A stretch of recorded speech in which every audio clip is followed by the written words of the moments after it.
Candlestick Park in San Francisco. It's the home opener for the National League champions, the San Francisco Giants, hosting the San Diego Padres. Hi, everyone. I'm Steve Physiak along with Norm Hitzges, and today we may have last year's champs going against this year's champs. Now, the Giants, they're decimated by injuries, and they go against the Padres, who may be everybody's critic's choice this year to win the National League West, Norm. Yeah, when the Padres picked up Craig Lefferts for their bullpen and Freddie Lynn for their outfield, and then the huge bat of Joe Carter, everybody's jumped on their bandwagon. The Giants, on the other hand, people say, well, they don't repeat in the National League West, which is true, and they point to the Giants' pitching problems, but remember, the Giants won last year despite giant pitching problems. And we also may have the top two offenses in the National League. San Diego and San Francisco can flat hit the baseball. Last year's batting title came down to Clark and Gwynn. And came down to the last day when Tony Gwynn dumped in a base hit to win the batting title. His third consecutive batting title, fourth in 6 years. But Gwynn is just one of a half a dozen of huge offensive stars in this game. Gwynn, Jack Clark, and Joe Carter for the Padres. And the Giants, of course, with Will Clark, Kevin Mitchell, the MVP, Matt Williams, Kevin Bass, their signee. I'll tell you what, Steve, these may be the two most offensive teams in this league. But, Norm, if it comes down to pitching, it really looks like San Diego has the edge because San Francisco's all beaten up. Yeah, Kelly Downs had surgery again this week on his shoulder rotator cuff.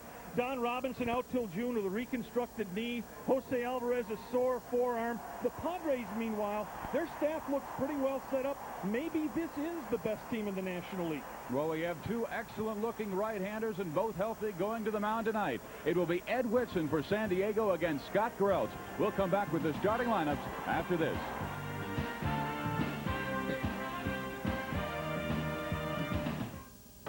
The Hodgson family has been building boats for 5 generations, and they use Craftsman, a line of 1,600 hand tools, all guaranteed forever. So once you buy one, there's only one reason you'd ever have to buy another. Now, when you buy Green Sweep ready-to-use lawn care products, you can save $120 on American Airlines tickets. Get a lawn to be proud of with Green Sweep. Then enjoy your $120 savings on American. It's easy with Green Sweep.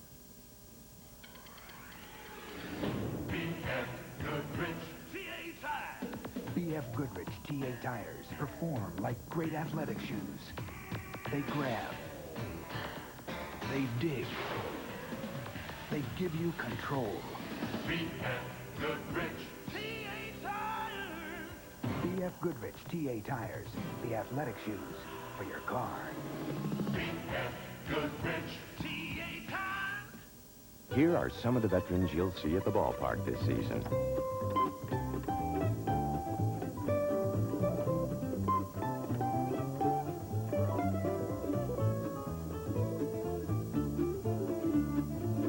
And some of our rookies.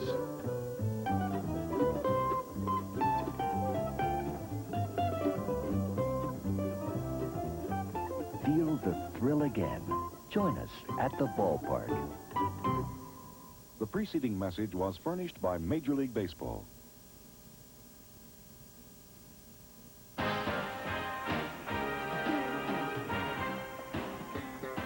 ESPN Baseball Tonight, brought to you by Mitsubishi, bringing you a full line of award-winning automobiles.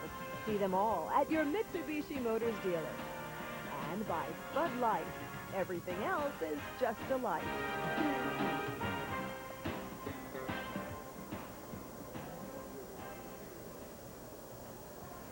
Here's the Sears die-hard starting lineup. Leading off for the San Diego Padres, Biff Roberts. Hitting in the 2 spot will be Roberto Alomar. He'll be at second base. Batting third at right field, Tony Gwynn. The cleanup batter is Jack Clark. He'll be at first base. Joe Carter in the 5 spot over from the Cleveland Indians will be in center field tonight. Fred Lynn, who's hit 2 home runs already this year, in left field and batting in the number 6 spot. Benito Santiago behind the plate will bat 7th. Gary Templeton in the number 8 position, the shortstop. And Ed Whitson will be on the mound, 16 wins a year ago. Defensively, Kevin Bass is in right field. Brett Butler in center. Kevin Mitchell will be in left. Matt Williams at third base tonight for San Francisco. Jose Uribe at shortstop. Robbie Thompson at second base. Will Clark at first base. Terry Kennedy is behind home plate. And on the mound, Scott Garrelts. The opening day festivities here at Candlestick Park delaying the start of this game just a touch. Scott Garrelts came on to be an outstanding pitcher for the Giants last year. He was 14-5, and in 4 of those 5 losses, the Giants got him no runs or 1 run. Scott Garrelts also had a bunch of no decisions and had his year interrupted by a small stint on the disabled list. So Scott Garrelts could have easily been a 20-game winner last year and could have challenged for the Cy Young Award had everything broken very well for him during the year. And there's a look at Jack McKeon, the skipper for the San Diego Padres, also their general manager, and he said he did some wheeling and dealing in delightful style this offseason. He made some acquisitions where he said that you dream about, like acquiring Joe Carter from Cleveland. Well, that's the positive side of Jack McKeon's wheeling and dealing. The negative side is, do they have enough in the bullpen? Is their left side of the infield strong enough to contend? And what about their depth? And for the San Francisco Giants, you can hear Candlestick Park explode. And there is Scott Garrelts, the earned run average leader from a year ago at 2.28 for the National League. And he came on a reliever when he started. And then all of a sudden, he was a dominant pitcher last year with 14 wins in 19 decisions. Scott Garrelts, hard-throwing right-hander, throws in the low 90s, Norman. When he gets that split-finger fastball in there, he can be impossible to hit. He is 29 years old, a former #1 draft choice of this club, right out of high school in June of 1979, was the 15th player taken overall. Primarily a fastball pitcher. High 80s generally. Once in a while, when he really rears back and leans on it, will move it into the low 90s. Also blends in a slider, and it's a good, tough slider. It makes him incredibly difficult on right-hand hitters. They hit a .183 against Scott Garrelts last year. And, of course, how can you pitch for Roger Craig and not have a split-finger fastball? You know, one of the unusual things about Scotty Garrelts, though, is one of the keys tonight for Scott Garrelts is the guy catching him, Terry Kennedy. Last year when Terry Kennedy caught Scott Garrelts, his earned run average was 1.89. All other catchers, it was up near 3, which still isn't bad. But Kennedy and Garrelts seem to have established one of those unique relationships between catcher and pitcher. That's a love affair you never want to break up, and Scott Garrelts loves it here at Candlestick Park. The grass is higher than normal regular turf fields, and last year at this ballpark, he was 10-2 with a 1.57 earned run average in 16 starts here at the stick. He has a marvelous defense to work with. There's a look at the dimensions there. 335 down the line, 400 to straightaway center, and 365 to the power alleys. And it is not a great hitter's park, but with the wind, it can be a great pitching ballpark because it usually blows in. And that's why it's remarkable the numbers Kevin Mitchell had here last year with 47 home runs. It is a tough hitter's park. It's especially a wonderful park for Garrelts, who is 34-22 in his career, 12 over 500 in this park, just 3 over 500 on the road. And the bad news for Biff Roberts, who's going to lead off for San Diego, is that this is April. This is Biff's 3rd April in the major leagues. And, Steve, he's averaging a hit per April. 3 for 45 in April in his life. And only you could come up with that stat. So Biff Roberts is just praying for May to come quickly. But, boy, was he a marvelous leadoff hitter last year. 81 runs scored in only 387 plate appearances. And Scott Garrelts leads him off with strike 1. Matt Williams in deep at third because Roberts can really fly in a good bunter. He throws high and tight, and the count evens out at 1 ball and 1 strike. This is a key player for the San Diego Padres because Biff Roberts has got to fill the third base hole. Roberts slams it back to the screen. 1 ball, 2 strikes.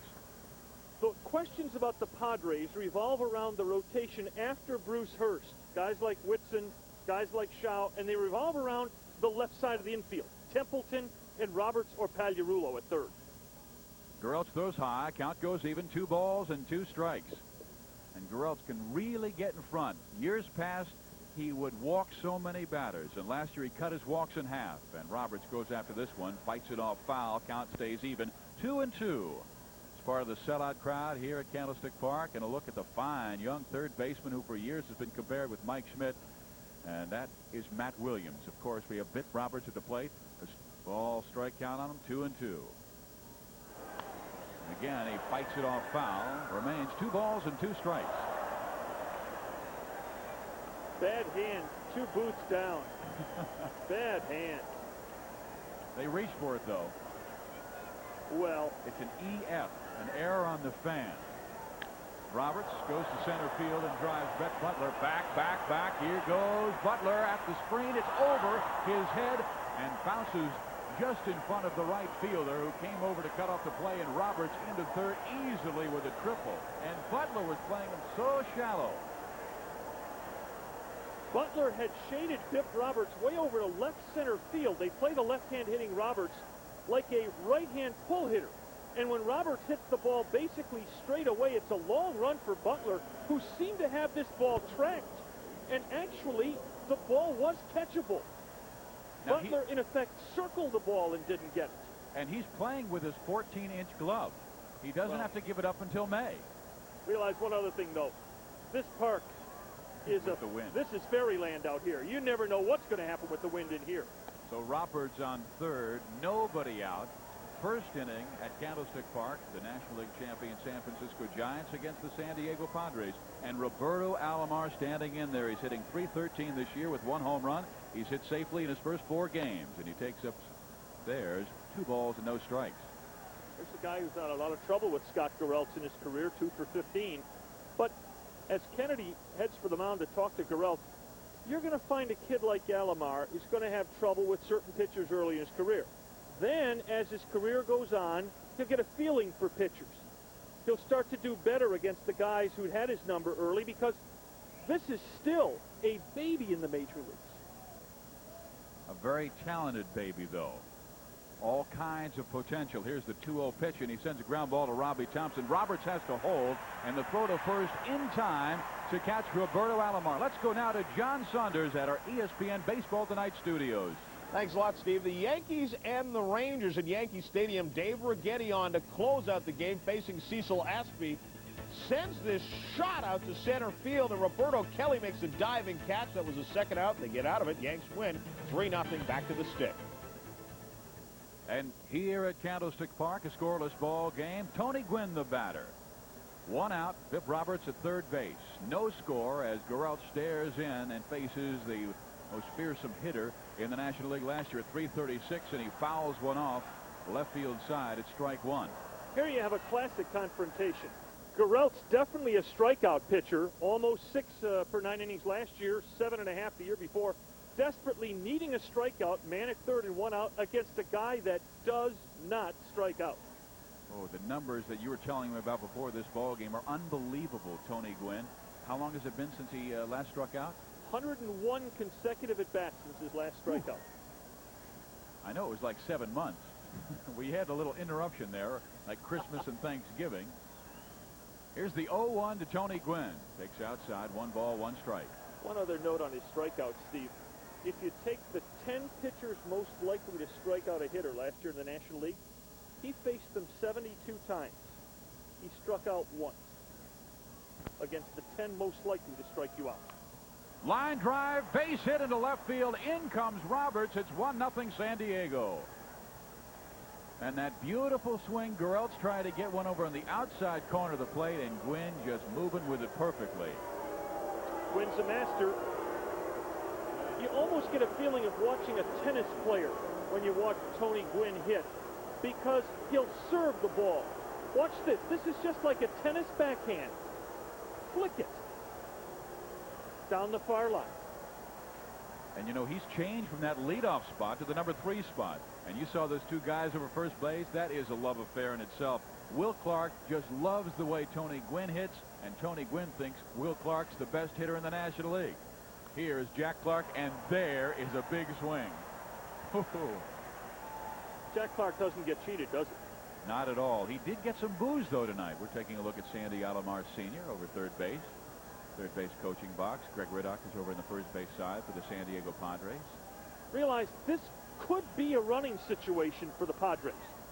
Jack McKeon, given the lead early, will sometimes pressure a team by running. You just hate to take the bat out of Clark's hands.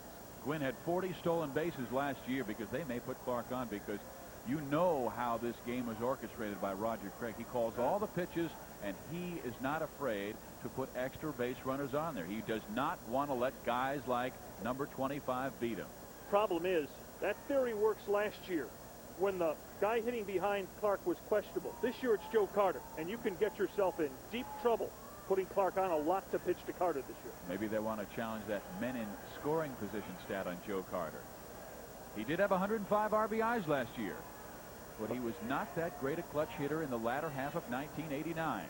But again, he suffered from, to some degree, the same thing Clark did. The guys behind Joe Carter weren't hitting at all.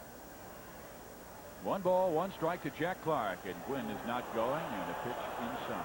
Home plate umpire tonight, Doug Harvey. At first base is Jerry Crawford. Second, Dana DeMuth, and Tom Hallion at third. 1-0 San Diego has the lead, and there's a look at your umpires this evening. The old veteran Doug Harvey. 2-1. Gwynn as the throw goes to first base, and Grelch does not have a great move to first, but he does have the slide step home, which helps Terry Kennedy.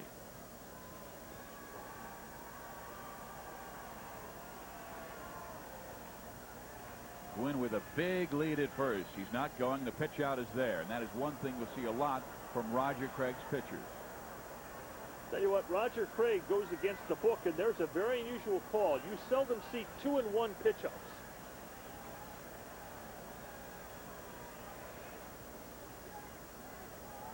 Clark's homers, of course, coming 3 different teams: Yankees, Cardinals, and Padres. Gwynn's going. The 3-1 pitch is fouled off, so Tony goes back to first base, and Jack Clark has the count full on him, 3-2. And the interesting thing about Clark, his average used to be higher. In the last 3 years, he's had 100+ strikeouts all 3 seasons. Prior to that, he never had more than 84. One of the problems you have with a base stealer like Gwynn in a hit-and-run situation like this, that is run the runner on a 3-2 count, is that Clark strikes out a great deal. So Gwynn's got to get a jump here as though he were stealing second. And there he goes, and the pitch is low and inside, ball 4, so Clark is on. Gwynn goes to second base, and Scott Garreld's in trouble here in the first. He's already given up a run. Biff Roberts tripled on him. Tony Gwynn with 1 out, single to left field, so it's 1-0 San Diego. And Garreld's trying to settle down where last year Roger Craig enjoyed him at Candlestick Park, where he went 10-2 with a 1.5+ earned run average.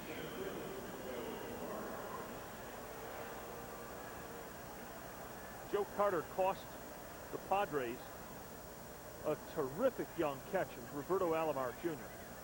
Cost him Carlos Baerga. It ain't going to be long before he's starting at third base for the Indians. And Chris James, a starting outfielder. That's a high price to pay. Well, he's in an RBI situation here. He got his first base hit yesterday after 15 at-bats, and it helped lead the San Diego Padres to an 8-6 victory over the Los Angeles Dodgers.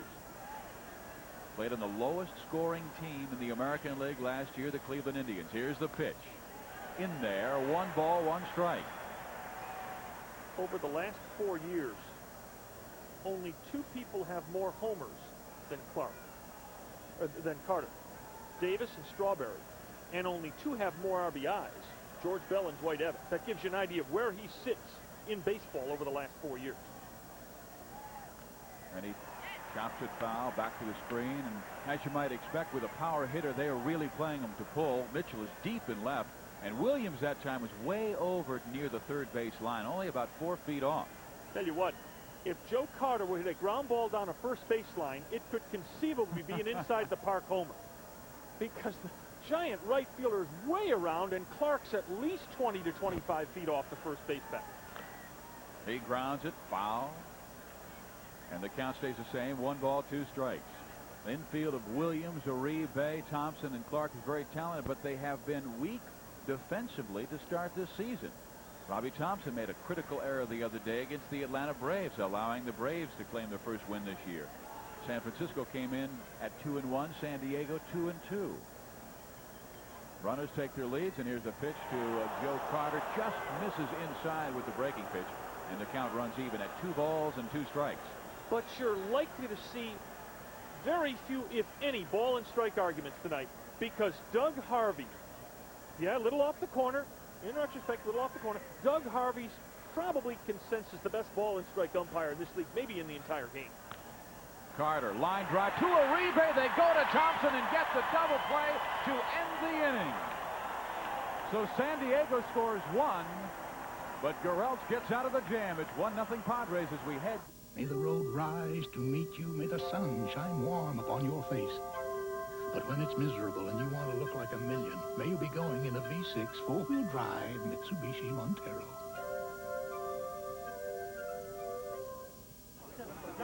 Welcome. This way. Beautiful things. Cool. Ed, look at this. What is it? It says to get Genie Rub Light. Rub light? Rub Light?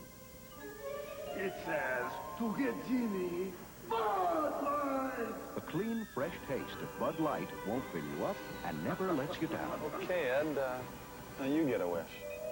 Bud Light, because everything else is just a light. What you're about to see is a sim. Brushstrokes, runs, streaks. Now consider the new Wagner Power Painter. It has patented controls for precision. A convenient backpack for big jobs. It paints smoothly and evenly over cracks and tough surfaces. Why did we ruin this beauty? So you wouldn't ruin this one. Wagner, not just a whole lot faster, a whole lot better. Of all the vehicles you could have purchased 10 years ago, there is one that, had you given it normal maintenance, you could still trade in today for half the original sticker price, and even had something to mow the lawn with. The John Deere Lawn Tractor. After 30,000 miles in the Mitsubishi Galant, Car and Driver called it an ideal car for a long-term relationship. The reason? Not a single thing went wrong. Nothing. Now you could save up to $1,000 with factory-to-dealer incentives. Here's the Sears Die Hard starting lineup for the San Francisco Giants. Leading off in center field, Brett Butler. Hitting second, Kevin Bass, the right fielder. Batting third, Will Clark. It'll be Kevin Mitchell hitting the 4 spot. Matt Williams in the 5 spot. He'll be at third base. Robbie Thompson hits 6. Terry Kennedy, number 7 place. And then it'll be Jose Uribe at 8. And Scott Gurel batting 9th and on the mound. Defensively for San Diego, Tony Gwynn is in right field. Joe Carter in center field. Fred Lynn in left. Biff Roberts, Gary Templeton, Roberto Alomar, Jack Clark on the infield. Benito Santiago behind home plate. And Ed Whitson on the mound.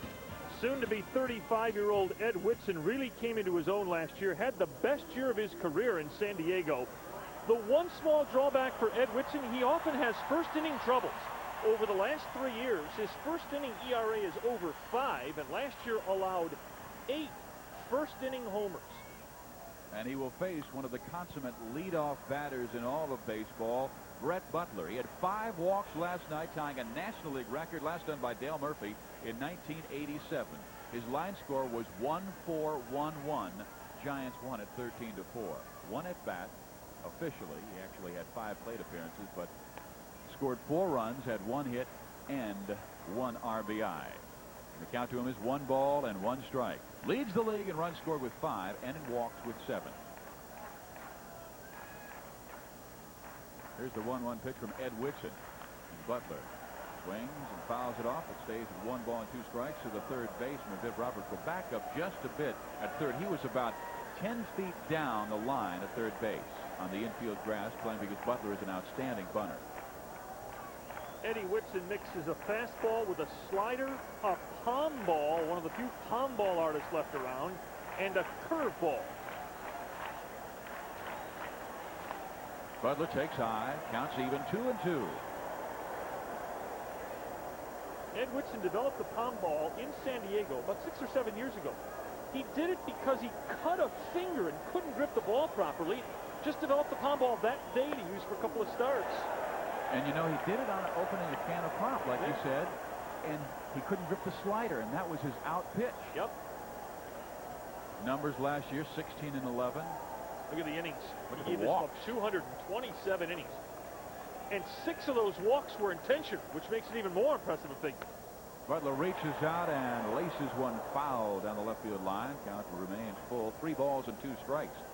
So when he couldn't grip that slider, he just pushed the ball back into his hands. Didn't even tell the pitching coach, who was disturbed after he found out. But the palm ball worked and his career went up. Everybody has to have the change of pace. Here's the 3-2 to Brett Butler. He hits one hard deep to right field, but it will be foul. He can get around on a fastball. And the book says Butler's a better breaking pitch hitter. And he tells you, I know, I'm a better fastball hitter. And he turns on that fastball by Ed Whitson. Well, there's Whitson's first inning trouble. That was very, very poorly located. Look at the turn Butler gets on a fastball with very little on it right above the belt. Laces went back up the middle, base hit for Brett Butler. So he was on every time yesterday at Atlanta and starts off with a base hit here. He has just worked over Ed Whitson, hitting .450 in his career against Ed. Well, if Brett Butler can have a good year this year, with Kevin Bass hitting in the 2 spot and Matt Williams here the entire year at the 5 spot, Brett Butler's a very, very good bet to lead this league in runs scored. He had 100 last year. The league leader was Will Clark, his teammate, with 104. And here's Kevin Bass batting from the left side. He's a switch hitter, acquired in the offseason from the Houston Astros. Butler with the lead at first. Here's the pitch, stays in there for a strike.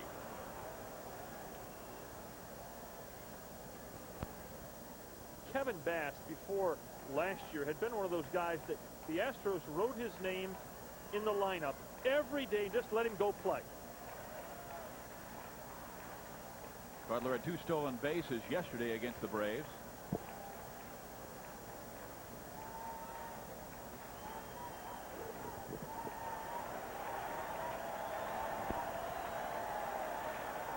Here's the 0-1 pitch. Butler not going. It's ground ball back up the middle. Base hit. Butler makes the turn at second. He's heading for third. And Carter will make no throw. It's back to second base. So the Giants have runners at the corners. Nobody out in the bottom of the first.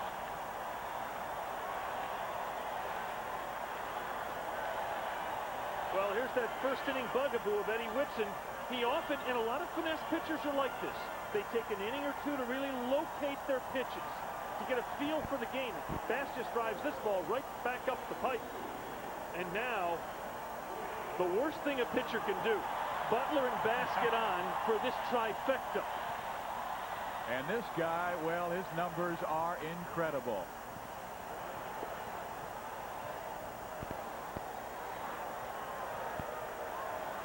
Second to Tony Gwynn in batting last year at .333.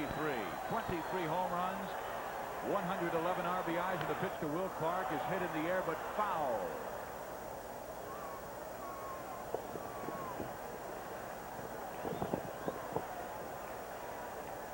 Runners at the corners. Nobody out. And many scouts say the most dangerous hitter in baseball standing in. He's hitting .583 this year, and he swings and fouls it off. He's in the hole, 0-2.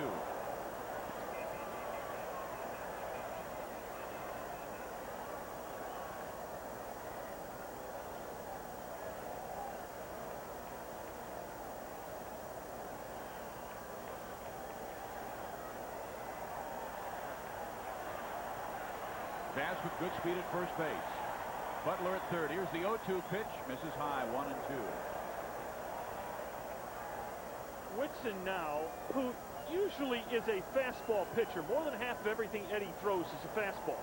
Problem is, this is a dead fastball hitter. Look for Whitson to go to one of the other pitches in his assortment.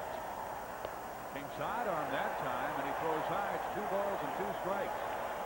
Oh, what a magic moment it was last year. Mitch Williams on the mound, National League Championship Series, and this guy at the plate. And you almost had the feeling throughout Candlestick that he was going to come through. Well, that was his series. That was Will Clark's coming out party. Yup, change up. It will score a run. They go to second, get 1 on to first, and they get the double play. But the game is tied at 1. No RBI for Clark as Butler checks in from third. Dynamite pitching job by Eddie Whitson. He did go away from the fastball. He got ahead of Clark 0-2, then knocked Clark off with a fastball, gave him the sidearm to show him to something different, and the pitch he was trying to set up was this one. This little dead fish palm ball, and it gets him out of the inning, or 2/3 of the way out. Because stepping in is big number 7, Kevin Mitchell. And he laces one to the shortstop on the line to end the inning. So double plays help out both San Diego and San Francisco to start this game. We're still locked at 1 as we head to the second inning of play. If you can hit a softball, you can always hit it better. Ray DeMarini's reflex hitting system, only from ESPN, can make you a better, more consistent hitter. For just $29.95, you'll learn hitting techniques to improve your stance, swing, bat speed, and timing. Get ready to make yourself a better hitter. Ray DeMarini has been a successful 600-plus hitter from local to national levels of slow-pitch softball. And his exclusive reflex hitting system from ESPN Home Video will give you all you need to know for a higher average, greater power, and increased performance, regardless of your size. Be the star of your softball team with the Ray DeMarini Reflex Hitting System for only $29.95 from ESPN Home Video. Call 1-800-554-9000 to order today, or to get your free catalog of videos from ESPN Home Video. Hey, how are you? Sorry that I'm not at home, but when I get the message on my telephone, you'll be the first one on my list. Crazy Calls, a tape of 7 different songs and funny recordings for answering machines. Nobody's home. Nobody's home. Only $14.95. Wait for the beat. You gotta leave your name. You gotta leave your number. To order, Call 1-800-554-9000.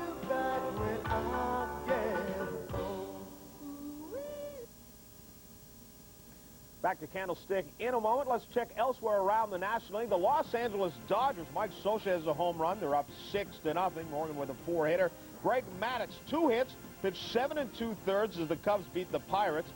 Cardinals had 7 runs in the 9th as they shut out the Phillies 11-0. And Saber with 2 home runs. The Braves lose to the Reds. Let's get it back to the stick.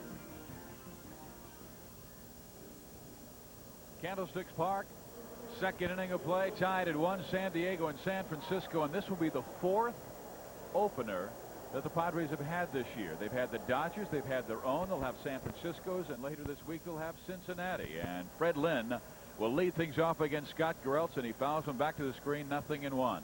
So they'll be all partied out by the time they get back home, Norm. Tell you what, the Padres have a wonderful early season schedule, though, don't they? They got a chance to jump out quickly. They start 2-2. They had 1 game against the Dodgers at Dodger Stadium, and then went home. And then they do the Giants and the Reds, and then they get a nice, solid 12-game homestand. This club can do well on this little mini road trip, San Francisco and Cincinnati. They're in great shape. Fred Lynn, ground ball. That boy almost eats up Will Clark, but he makes the play himself over at first base. And there's 1 out.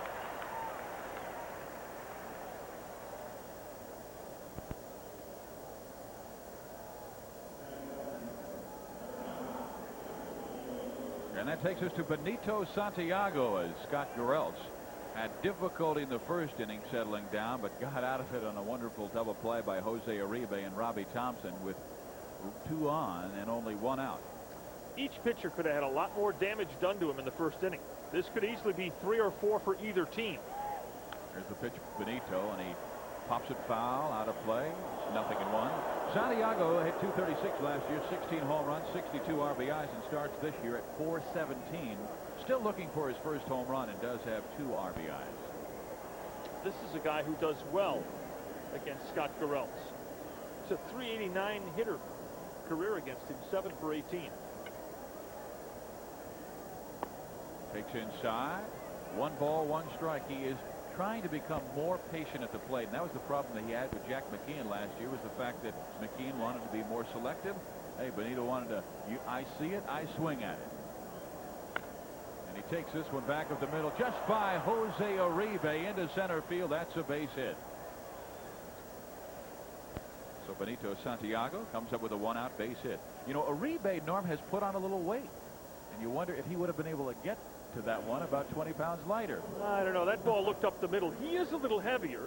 It doesn't look fat. He just looks a little bit heavier at shortstop. That takes us to Gary Templeton. His numbers last year. By the way, we show you the on-base average there. Note, that's the percentage of times the hitter gets on base in a season. Santiago has pretty good speed, and Gereltz throw over with 1 out. The intent of the on-base average that we're giving you is to give you an idea of some of the guys who may not have terribly high averages, but draw a lot of walks. Templeton, you noticed, on base only 28.6% of the time. And there's two, Stevie. You got it. Uribe will turn it, and they get the easy double play to end the inning. And the Giants come up with a double play in the first and a double play here to end the second. It's still 1-1, Giants and San Diego.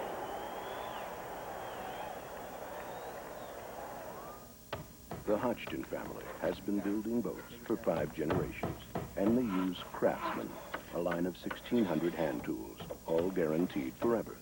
So once you buy one, there's only one reason you'd ever have to buy another. For better back control, there's only one glove crafted with the Tart's digital Cabrera leather. Franklin, a batting glove that's a hit with the best in baseball. The problem with most weeds is they have unusually deep roots. And if you don't pull up the whole root, the weeds will grow right back. So this year, try Scott's Turf Builder plus 2 weed and feed. You'll get a great lawn without weeds or your money back. From Scott's. The cool for your caddy, the juice for your jag. It's the Jolt Finger Gold, and one win to the drag. You want to add life to the life of your car? Give it the good stuff. Kendall Motor Oil. Pour it in and pour it on. The push in your pickup, the zap in your seat, the revs in your turbo, and the heart of your Lano GT. Pour it in, pour it on, pour in the Kendall, and pour it on. From William Friedkin, director of The Exorcist. There's no evidence that the woman you describe ever existed. The Guardian, rated R. Starts Friday, April 27th at theaters everywhere. In the American League, the Boston Red Sox and Milwaukee Brewers in quite a battle, and Gary Sheffield does the job here, slicing it down the right field line. It's a double and scores Billy Bates as the Brewers boost their lead. Ellis Burkstead lining to Mike Felder, and watch the job Felder does. Falling away, makes the throw back to second, doubles up Marty Barrett. It's 7-5 on Rob Deere's home run. Bottom of the second we go. San Diego, San Francisco tied at 1, and to lead things off for the Giants, Matt Williams.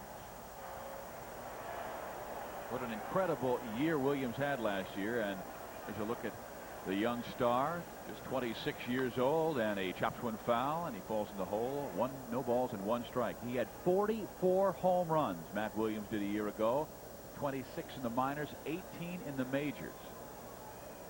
Realize also that in the last 2 years, realize he only spent a half year in the minors last year. In the last 2 years, there's only been 1 guy hit 30 homers in the minors. And he would have had it easily. He grounds it foul, and he's really in the hole. 0-2. And with Whitson's breaking stuff and off-speed stuff, that has been the problem for Williams in the past. Well, Matt Williams can forget seeing any more fastballs here. Oh, he may see one. It isn't going to be over that little white piece of rubber down there. Not at all. We may see a supreme waste pitch here. Matt swings and misses, and that was it, and he strikes out. High fastball way out of the strike zone, and Williams fishes for it. You know, Eddie Whitson's a guy who statistically looks like the 500 pitcher. Coming into tonight, career-wise, 108 and 108. And at this moment, look at the hits and innings pitched. That is, to this moment, 1,934 innings, 1,934 hits. That's balance.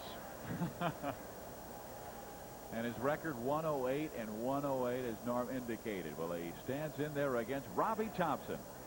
Thompson this year hitting .455, 241 last year with 13 home runs. He has some power, trying to cut down on his swing, and he takes outside and low.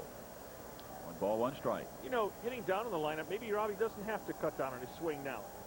At the 2 spot, he was asked to do a lot of things he probably wasn't as capable of. Well, he laces one to center. In comes Joe Carter. It settles in for a base hit. Thompson with a wide turn at first, but he'll go back to the bag. That's the 3rd hit in the game off Ed Whitson. Carter did not get a good break on this ball and then slipped going after it. Over in the American League, believe me, this isn't to knock Joe Carter as a player. People simply said, Joe Carter's a wonderful player. He probably isn't a wonderful center fielder. He's not a Gold Glove type center fielder. He is capable of playing right or left, but on this club, they needed a center fielder. Terry Kennedy fouls one right back at Norm Hitzkus, but Norm can't lean out. And like the fan earlier, could not make the play. To have Manute Bull's arms.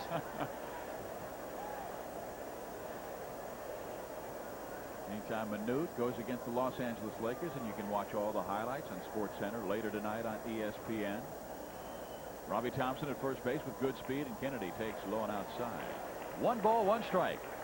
To give a little credit to Joe Carter, though, this is the worst conditions of any National League, maybe American League ballpark. The wind is always whipping around. I've seen times where one flag has been going to the east, the other has been going to the west.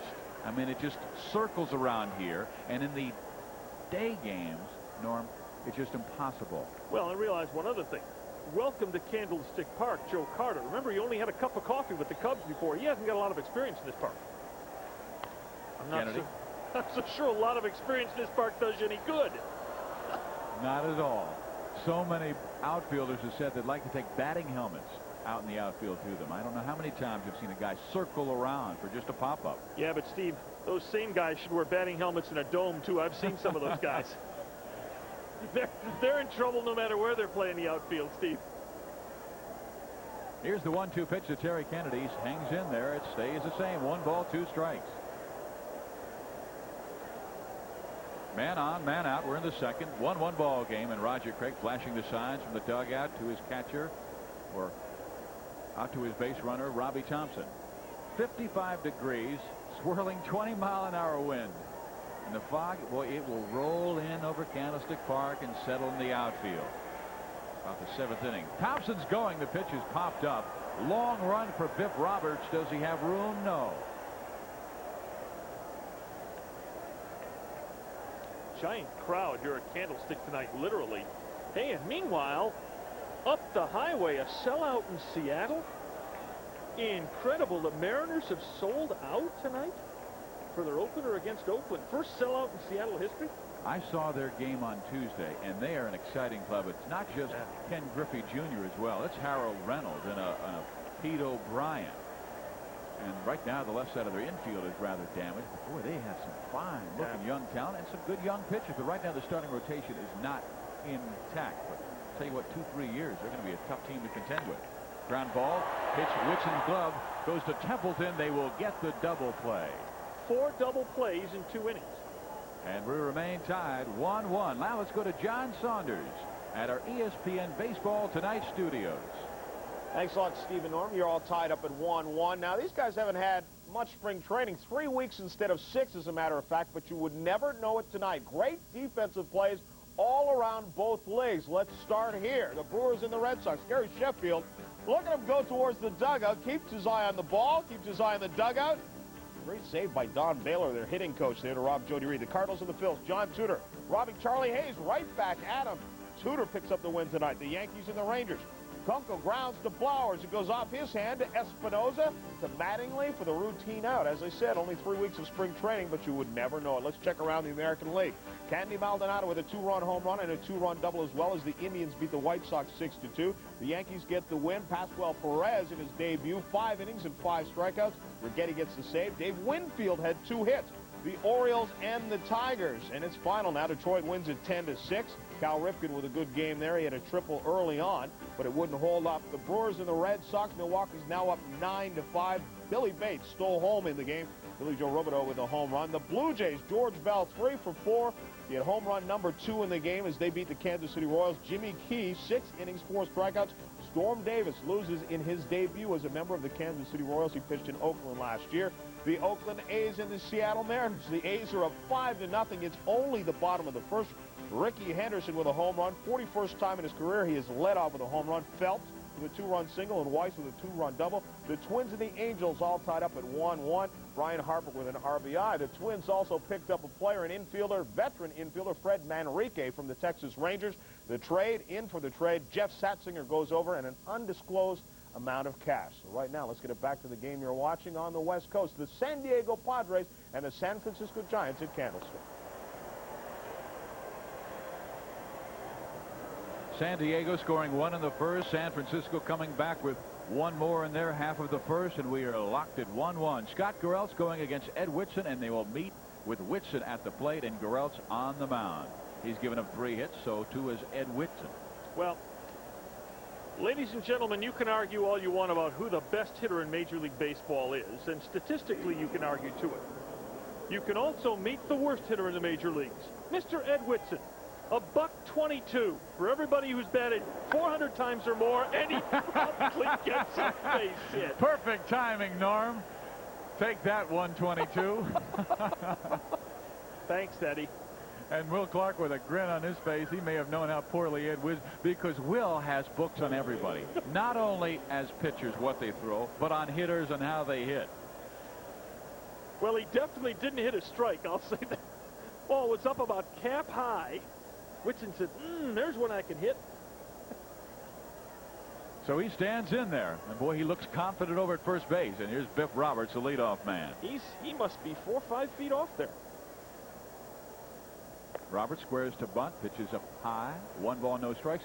And Brett Butler's playing Roberts the same way he played him when he tripled into left center his last time up. Well, see, that's not bad, but your pitcher's got to pitch to that defense. You can't give Roberts a ball in the inner half of the plate and up where he can rip that ball to right center. Squares to bunt, pops it up. Kennedy there, makes the play, goes to first. No.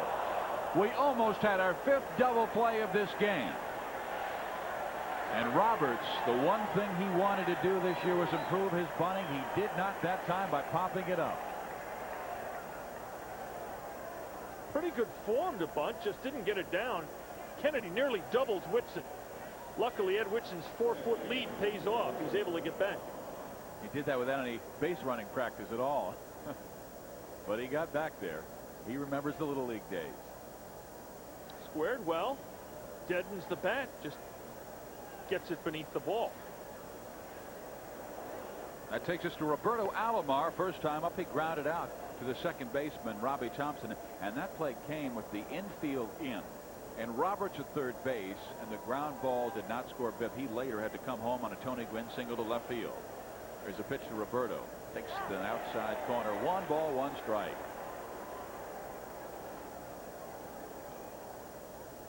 Alomar hit only .256 versus left-handers last year, but .310 against right-handers. So much more stronger from this side.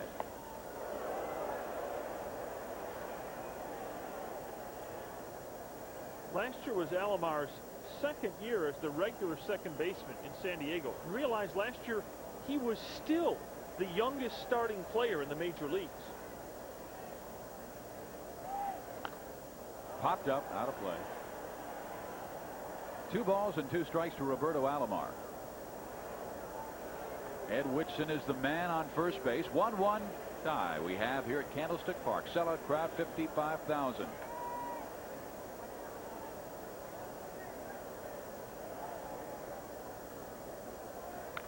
And it's laced to right field, base hit. Whitson will go to second and hold there as Kevin Bass up quickly with the baseball. Scott Garrelts' location this inning has been very poor. Forget pitching to Roberts because you wanted to pitch him up. But to Whitson and to Alomar, the fastball has been up in the strike zone consistently. Now take a look at the location of this pitch. Hey, that's batting practice, kids. It doesn't matter if it's 87. It doesn't matter if it's 93 in miles an hour. Straight fastballs at the letter. There are a whole bunch of 300 hitters in the major leagues on that pitch. And this is just the situation that Jack McKeon loves to be in. Tony Gwynn going to deep left field. Kevin Mitchell back to the warning track. Makes the catch. Whitson's tagging. He's going to third. They will challenge Mitchell's arm, and he's in there safely. So who is this speedster, Ed Whitson? They say he did not. He left the bag early at second base, and Ed Whitson's furious. Sandy Alomar goes out to argue, but maybe that's why he reached third so quickly. So we have another double play, and this one of the weird variety. San Diego and San Francisco remain tied at 1 as we head to the bottom of the third. You know, Thrifty Car Rental has variety for everyone. I can rent a new car from Thrifty and save money, money, money. Oh, yeah. Enjoy luxury and savings. Rent a Chrysler New York or Landau with unlimited mileage. Just $37.95 a day. 48-hour advance reservation required. Thrifty, a lot of car rental company. For incredibly little. Call 1-800-for-cars and away you go. Yeah, 6 months ago. No callbacks, no sales. I hate Sprouts. What was wrong? Old information. No information. Sales reps couldn't make sense of anything. Then this guy from Microwave comes along, recommends Epson. That network system in Building B, all Epson. Computers, printers, laptops, the works. Microwave linked every sales rep. Gave us what we wanted. No Sprouts. Microwave. Authorized Epson dealer. Craftsman lawn tractors are so tough, some are still going strong even after 22 years. So it doesn't surprise us that when Craftsman owners finally get a new tractor, they get another Craftsman. The only question is, when? BF Goodrich TA Tires. BF Goodrich TA Tires perform like great athletic shoes. They grab. They dig. They give you control. BF Goodrich TA Tires. BF Goodrich TA Tires, the athletic shoes for your car. BF Goodrich TA Tires. Home opener at Candlestick Park in San Francisco. 1-1 ball game. Steve Physiak along with Norm Hitzges tonight on ESPN. First week of Major League Baseball, and Ed Whitson, well, his mood has changed considerably after he was doubled up on a wild 7-5-4 double play to end the third. You know what's too bad about that from a San Diego perspective is that was Jack Clark with 2 on and 2 out in an inning. Boy, you hate to lose opportunities for a banger like Clark. And I was just about ready to say when he stepped up there, Tony Gwynn, perfect situation, runners in first and second, and you've got Gwynn, Clark, and Carter coming up to the plate. Here's Jose Uribe. He hit 221 last year, hitting 250 to start 1990, and he takes a strike here. No balls and 1 strike. Uribe went home, lifted weights, put on about 15 pounds, wanted to be stronger this year, and he punches one of the first baseman, Jack Clark. Easy play, 1 out. And Norm, you were talking about the worst hitting pitchers. The guy stepping up right now is not a bad hitter. No, problem is it got him on the DL last year. Scott Garrelts was in the middle of a good year and then hurt himself running out a triple. Very few pitchers have that problem in baseball, getting hurt running out a triple. Pulled a hamstring, went on the DL for 2 weeks, late June, first 10 days of July, and here he is, and there's a swing and a miss. He had a game in spring training this year where he knocked in all the team's runs and pitched the victory. It was almost like one of those little league games where the best player's a pitcher. You know, the pitcher's hitting the cleanup spot, and boy, he just wailed on the opposition. He waves at this Ed Whitson delivery, and he's in the hole 0-2. Come on, no, Whitson's violating the rules of the fraternity. Garrelts gives him a high fastball to hit, and Whitson's dropping down sidearm, throwing him breaking balls. The fraternity will hear about this. Here's the 0-2 to Scott Garrelts. Takes high. Norm, I used to work with Joe Nuxall, one of the outstanding hitting pitchers, and he would hate that. He said, hey, this is the guy you got to just throw heat to. Swing and a miss, and Ed Whitson has his second strikeout of the night. And we're going to have our first half inning without a double play. Finally, we have 5 double plays so far. And we've had some weird ones. Lined into 1, appealed into 1, grounded into 2.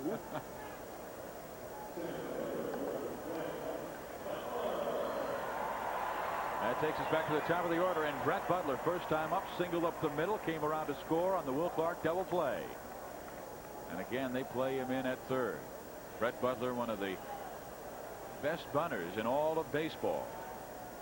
Here's the first delivery from Ed Whitson in there for strike one. As a matter of fact, when he was with Atlanta, came up, he always bunted in the minor leagues, but wasn't that successful. Then came up, and Bob Watson was the coach at Atlanta. And somebody asked him, could Brett Butler, he takes and it misses, and it's 1 ball and 1 strike. But Bob Watson was asked, can Brett Butler ever hit 300? He said, if he bunts, he will. Brett Butler was traded to Cleveland, started bunting, and had a .311 average with 22 bunts in 1 season. Bunt base hits. You know, you kind of wonder how good Brett Butler would have been if he'd played his career on artificial surface. He's definitely an artificial surface player. He's a bunt, slash, and run type of player. Very, very conducive to that surface. And yet he's played in Atlanta, Cleveland, and San Francisco, all grass fields in his career. On the other hand, given the talk about artificial surface and that it may wear on your legs, maybe for a speedball like Butler, he's better on grass for the longevity of his career. Outside corner, strike 3, 2 strikeouts in the inning for Ed Whitson. And Butler does not agree with the call from Doug Harvey. But still, it's a 1-1 ball game, San Diego and San Francisco. We're measuring consumer response to the new Suzuki Swift 4-door sedan. Do not attempt to adjust your set. The new Swift has more front legroom than this Rolls-Royce. More front headroom than this Mercedes-Benz. Gets better gas mileage than this Volkswagen. Starting at less than $7,400, the Swift costs less than this child's toy. This concludes our test. For complete results, see the Suzuki dealer nearest you.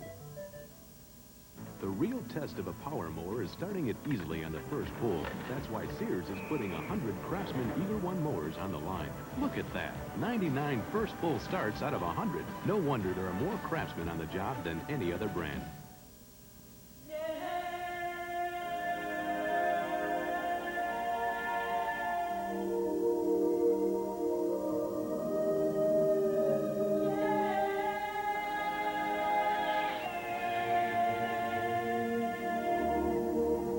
Life's full of simple pleasures, like the comfort of Levi's jeans. Or had you forgotten? Dutch Boy is now at Sears at introductory sale prices. Get the look with Dutch Boy satin finish interior or exterior paint. But hurry in because these special prices are here through Saturday only. Our air conditioning? Not a day of trouble ever. Must be a good one. Must be a Lennox. Must be. Lennox Heating and Air Conditioning. Since 1895. Must be a Lennox. Attaboy, Dave.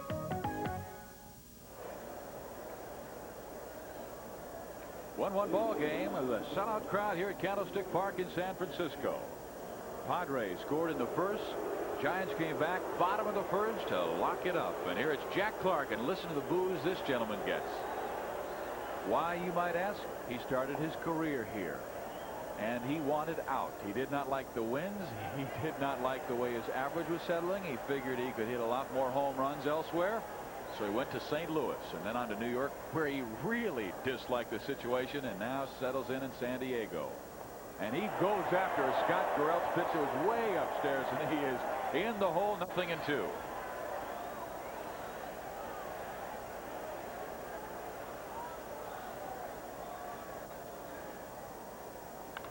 Ground ball, Robbie Thompson. 1 out. Clark got a pretty good pitch to hit considering it was 0-2, albeit away from him.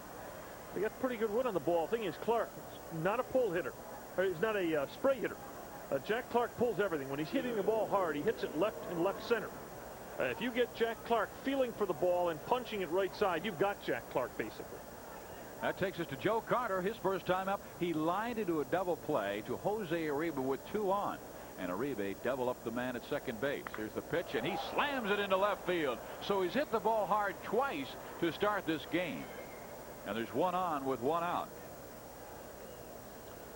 Now you're going to get to see another phase of Joe Carter's game. He's a monster-sized player. This guy's 6'4", 6'5", 225, 230 pounds.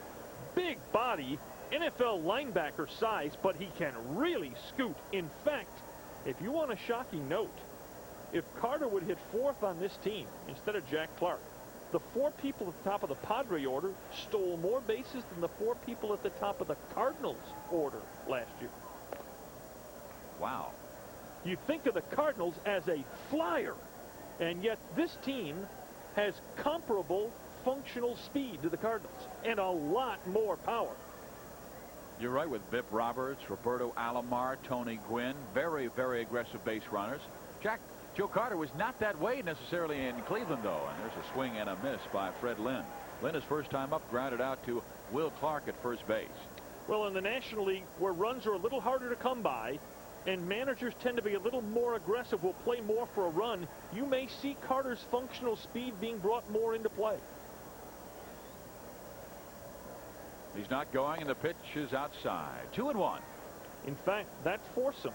Realizing, of course, as you pointed out before, Bip Roberts was a part-time player. Roberts, Gwynn, Alomar, and Carter, between them, stole 116 bases last year. That's a bunch of stolen bases. Here's the 2-1 pitch with Carter going, grounded foul. And with that big hole in between second and first base, and Will Clark holding on Joe Carter, and the runner moving, and the hit and run on, my goodness, he wanted a pitch maybe on the outside corner. Instead, it came inside, and Lynn almost got to do exactly what he wanted to do, pull it in that hole. Thompson getting the information at second base from his manager, Roger Craig, just relayed it to Jose Uribe. Clark comes off the bag, and the pitch, ground ball, base hit right field. We'll get a check of Kevin Bass's arm. Here's the throw. It will be not in time.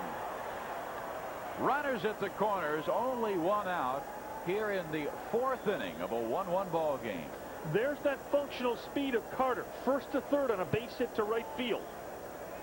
San Diego is going to really like Joe Carter. Some smart hitting by Fred Lynn as well. That hole that you pointed out, through the wickets of Carter and on the way to right field. That hole enlarged over there because Clark had to hold on, and Lynn shoots it right through there. Now the Padres' problem of last year, getting runners home. This club was terrible getting runners home last year. Benito Santiago standing in there. Runners at the corners of Benito. Flails and pops it foul. He's in the hole, 0-1. For the year, the Padres hit .230 with runners in scoring position last year. When it was 2 outs and runners in scoring position, .204. The worst in the major league since 1975. The 0-1 pitch. Pop foul again, 0-2.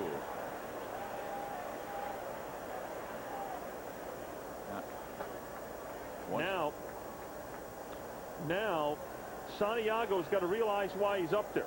He's got to shorten the swing. He's got to make contact. Now he becomes a defensive hitter. Fine making out, but make sure to get that runner home. Takes high. 1 ball, 2 strikes. Infield comes in just a few steps, playing at double play depth. We've already had 5 double plays in this game. What the heck? Let's try and set a record. Carter at third. Fred Lynn at first. 1 out. Tie ball game at Candlestick Park. Giants home opener. And here's the 1-2 to Santiago. And dug out nicely by Terry Kennedy. Well, Garrelts has gone to, once he's gotten ahead, he's gone to 2 pitches that may have each been purpose pitches. He wasted the fastball up. Then he moves off the outside corner.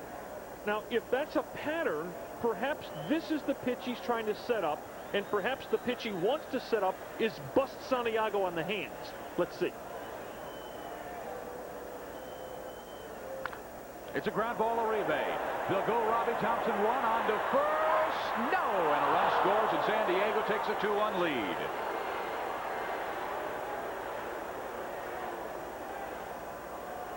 A rarity in the world of baseball. A catcher who can really run. And Santiago can really run for a big man. And that speed and the speed of Carter, the ability to go first to third on the ball to right field, becomes a run for San Diego. A run in a tough ball game. And the Giants turn this about as well as you can turn it. Easily beaten, as a matter of fact. You know, in the best year that he had, his rookie year when he hit 300 with 18 home runs and 79 RBIs, he also had 21 stolen bases. He's been double-figure steals 3 years in a row. You know, this isn't a bad spot to steal, really, when you think of it. You've got the lead, and if you get thrown out, Templeton leads off next inning, and if he should get on, your pitcher then bunts him up. So it's a pretty good spot for the Padres to think steal, and Garrelts quick pitches him. I don't think there are any better teams in the National League that are as good at the slide step than San Diego and San Francisco. Roger Craig, who is a former pitcher himself, is the manager, and his pitching coach Norm Sherry teaches it. And Pat Dobson, he had everybody using that slide step, and there it is, and there's a line drive. Brett Butler back in center. He's there, and that does it for San Diego. But they come up with a run and take a 2-1 lead over the Giants. Starlight, star bright, first star I see tonight. Wish I may, wish I might, have the wish I wish tonight. The Starlight Foundation grants hundreds of wishes to seriously ill children. And now you can help Michelob make more wishes come true. Just look for this display. Have the wish I wish tonight. It's powerful. It's 110% protection. Speed Stick deodorant, made just for a man. It has no alcohol to evaporate. Its protection doesn't fade. Speed Stick, 110% protection. One of nature's perfect designs is the secret of its performance. The new Copeland Compliance Score air conditioning compressor. Its spiral compression cycle is quiet, constant, and energy efficient. Which is why the Rheem Classic Series delivers quiet, constant, and energy-efficient cooling. Advanced technology by Rheem and Copeland. The perfect design for cooling your space.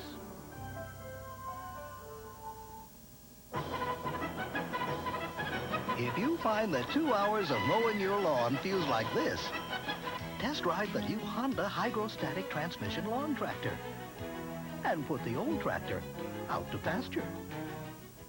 1, 2, 1, 2, 3, 4. Give me a break. Give me a break. Take me off the beat of that bitch cat bar. Give me a break. Give me a break. Take me off the beat of that bitch cat bar. Got a chocolate crispy taste gonna make your day. That's why wherever you go, you hear the people say, give me a break. Give me a break. Take me off the beat of that Kit Kat bar.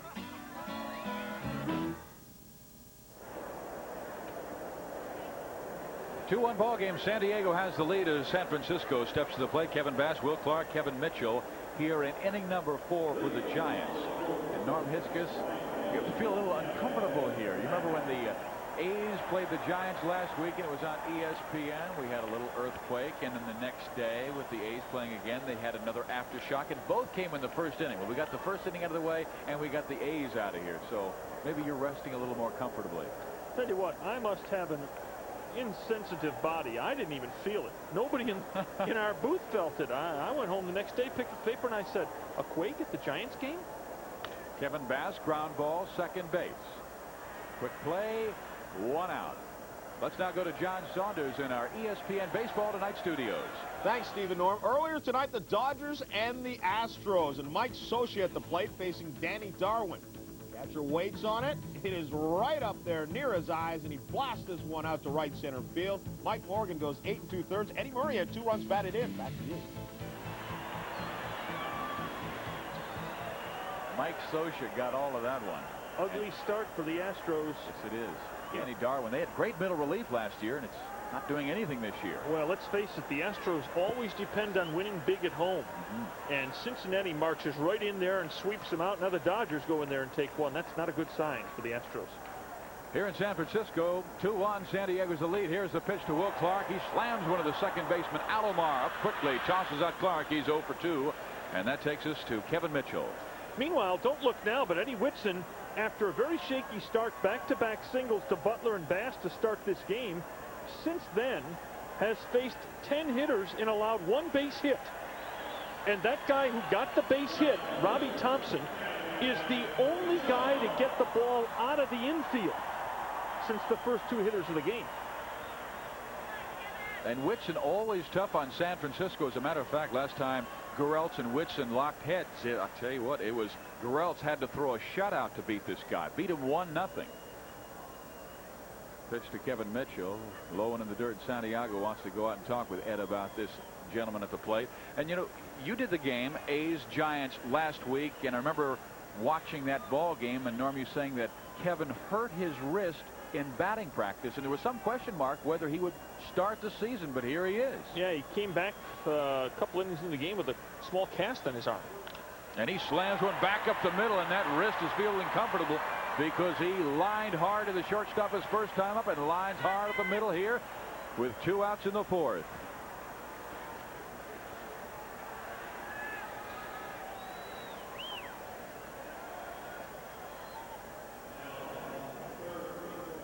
Whitson's been popped for 4 hits. Gereltz for 7. San Diego leads 2-1, and there's that vicious swing by Kevin Mitchell. What a body on this guy. He is a funny guy. You know, Will Clark only uses 1 bat. Only 1 kind. This guy, Kevin Mitchell, just goes after anyone he can. He was hitting with Rick Russell's bat last year and Robbie Thompson. Didn't matter. Whatever felt comfortable at the time. If there was Fred Flintstone's War Club on the side, he would have grabbed it and hit a home run. Well, there were some hits left in Russell's bat. Sure was. A lot of them. Here's Matt Williams. Slams one foul just by Bill Fahey, the third base coach for San Francisco. Matty Williams has not figured out Eddie Whitson yet in his major league career. Entering the batter's box this time, he's faced him 6 times. He's drawn the collar, and 3 of the 6 are strikeouts. And he has been behind in the count both times in this game, 0-2. Well, the problem is once Whitson gets you behind, he can use all that funny stuff. Drop down on you, he can go to the palm ball, he can go to the curve ball. Last time 0-2, he threw a fastball up around the top of the cap, and Williams saw fastball and leaped out at it. Figured that may be the last one I'll see this at bat. Mitchell with the lead at first base, 2 outs in the pitch. Line drive, base hit right field. Mitchell makes the turn at second, holds on there, and Gwynn has a great arm and tries to throw behind Kevin Mitchell. So 2 outs, 2 on, and pretty hitting by Matt Williams. Matt Williams started hitting the day he got to spring training and hasn't stopped yet. A wonderful spring training. Hit over 500 in Arizona. Has started the season hitting over 300 now through 4 games. And at last, Matt Williams going the other way with the ball on the outside corner, a breaking ball. My goodness, you'd have never seen that a year ago at this time. Oh, he had 130 in April. And there's Robbie Thompson lacing one hard left field. Base hit. Here comes Mitchell to tie the game. Williams around third to hold on there. It is a double for Robbie Thompson.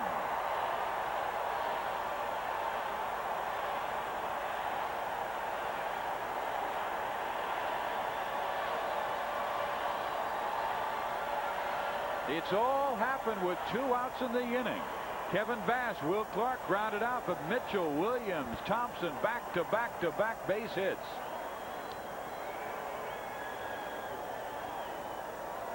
Fred Lynn plays this ball down the left field line, and Fred takes a little bit of a chance here.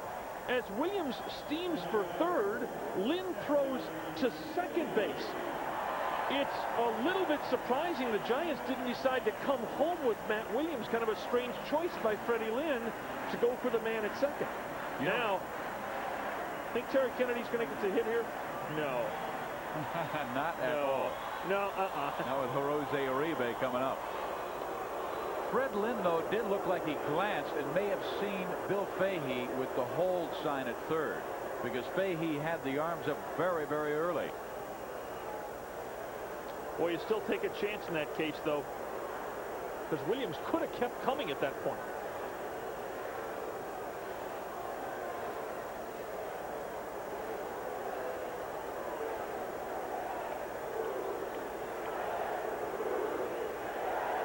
And listen to the crowd. They're chanting, Uribe.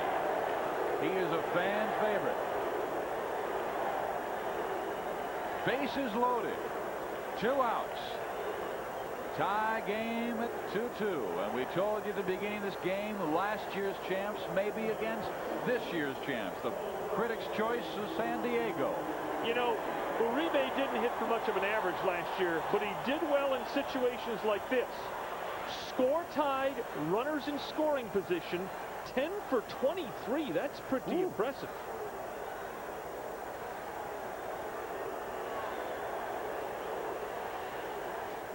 Upstairs, ball 1. Whitson has excellent control. Again, he only walked 48 in 227 innings last year. Williams at third. Thompson at second. Kennedy at first. In there for a strike. It's 1-1. And Candlestick Park can really get rocking and rolling. And you talk about this is the city that knows how, very sophisticated. They have some people in these stands who come out here and brave the temperatures, and they can really jump around. Up there, 2-1. Here's your action pitch. If you're Uribe, you sit on this pitch. You know Whitson, a control pitcher, wants to throw this ball over the plate. This is your action pitch right here. Misses outside, 3-1. And now Uribe can be looking for the fastball. And San Diego did not allow a grand slam all last year. Uribe, not a power hitter, only had 1 last year, but beefed up in the offseason. Says he's stronger. Here's the pitch. He hits it hard into left field, but right at Fred Lynn. Backs up a couple of steps, makes the catch, and that will do it for San Francisco. They load the bases with 2 outs. They score a run to tie the game with San Diego at 2. Beautiful Peerless faucets are guaranteed for as long as you own your home. You see, they're backed by the total faucet and finish warranty. It protects all the parts and the finish of your faucet, and no other faucet warranty can beat it. In other words, the Peerless Total Faucet and Finish Warranty really holds water. Solid, dependable, Peerless do-it-yourself faucets. They're backed well because they're built well. I used pressure-treated lumber, and I still have $800 in water damage. How come? Even treated wood needs Thompson's Water Seal protection. This patio was supposed to last for years. Now I have $1,200 in damage. Why? Your concrete wasn't protected with Thompson's Water Seal. Thompson's penetrates into wood, brick, or concrete to form a barrier water can't get past, even when driven by 98-mile-per-hour winds. Let it rain. This time I use Thompson's, a great defense against repair expense. Thompson's, the first name in lasting protection.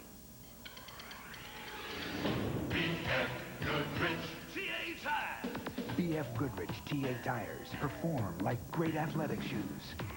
They grab. They dig. They give you control. BF Goodrich TA tires. BF Goodrich TA tires, the athletic shoes for your car. BF Goodrich TA tires.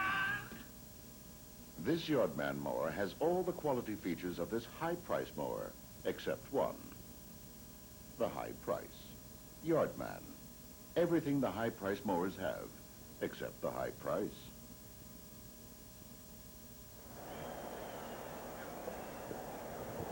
Top of the 5th we go. San Diego, San Francisco tied at 2. Hey, it's a chance to tune into ESPN tomorrow night for Saturday Night Thunder. Live auto racing returns to ESPN featuring the USAC Midgets at Ascot Park in California. That's Saturday Night Thunder, live at 9 o'clock Eastern tomorrow night on ESPN.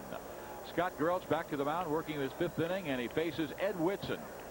And he throws strike 1 to him, but Ed got a base hit off of him his first time up. Career hitter 122. Here's the pitch. Checks his swing. It's 2 balls and no strikes. Ooh, this is the most feared hitter in the lineup, huh? No more high fastballs, Eddie. We're going with sliders, splitters. Look at this. A little flare. In comes Mitchell. He's there. He makes the catch, 1 out. John Saunders has an update on baseball. What's happening around the major leagues? Well, Jim Abbott, an incredible athlete out of the University of Michigan. He used to play football as well. Watch him switch glove, make the play, thinks about going to first on Larkin, but he runs down Brian Harper by himself. Doesn't even make the toss, gets him and gets the out. They lead 4-2. Let's get it back to Stephen Norm in San Francisco. Padres, San Francisco tied at 2, but that California pitching staff looking brilliant. We had a look at Jim Abbott. They had a no-hitter the other day with Langston going against his old mates. Chuck Finley on ESPN on Tuesday night was just brilliant. And California may be challenging Oakland and Kansas City in the American League West this year. Boy, both Western races should be good ones. What pitching over in the American League West, though? What staffs? Here's the 2-0. Leadoff man, Biff Roberts.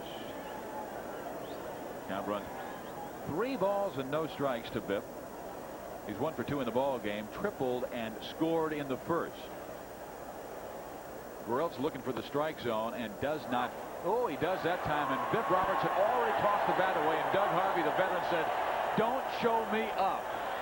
I hadn't made the call yet." 3-1.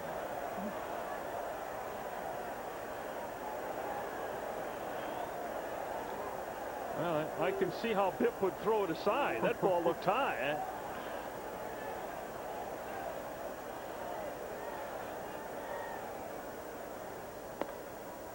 This time it misses, and Biff tosses the bat away and doesn't have to go get it. So he's on with 1 out. So excellent speed at first base. And a left-hand hitter. This is a lineup just built to run and move runners. You got a terrific speed ball at the top of it, a guy who can handle a bat, hit left-handed here behind him against the right-hand pitcher.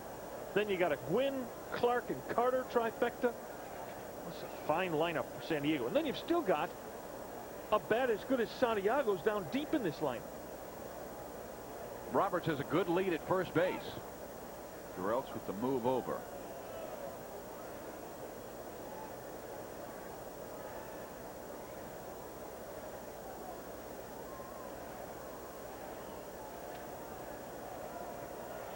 Biff not going, and the pitch on the outside corner, strike 1 to Roberto Alomar. Alomar 1 for 2 in the game, singled to right field his last time up. Biff stolen as many as 50 in a season in the minor leagues while he was a Pirate farmhand. San Diego drafted him, major league draft from the Pirates, like 4 years ago. And he is a little guy over at first base. As a matter of fact, Greg Booker, one of his old teammates, said, "Hey, we got baked potatoes in North Carolina bigger than that fella." But he makes things go for San Diego, and he has tonight. Not going here, and the pitch was missing outside. 1 ball, 1 strike. Jack McKeon very, very unsure what Roger Craig will do, because he will pitch out in the strangest of situations. But very successful. No manager controls a game like Roger Craig and Whitey Herzog. 2-2 ball game, San Francisco and San Diego. Home opener for the San Francisco Giants.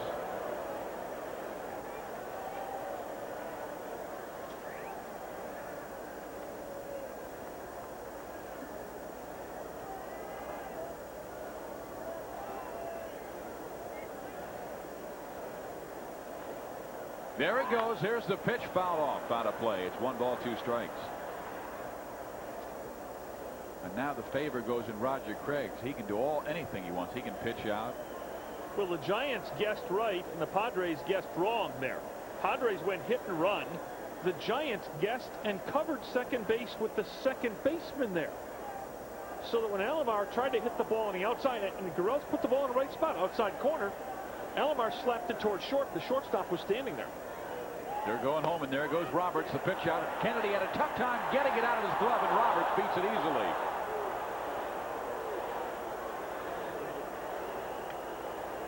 And the count runs even on Roberto Alomar. 2 balls and 2 strikes. Kennedy just double clutches in the glove. Roberts in fairly easily, though Kennedy still made that a pretty close play. There's the double clutch. Roberts is out if Kennedy doesn't have to double clutch. So Biff at second base. Only one out. Roberto Alomar grounds it foul. Count remains 2 balls and 2 strikes. Alomar last year only drove home 56, but he hit in that 2 spot.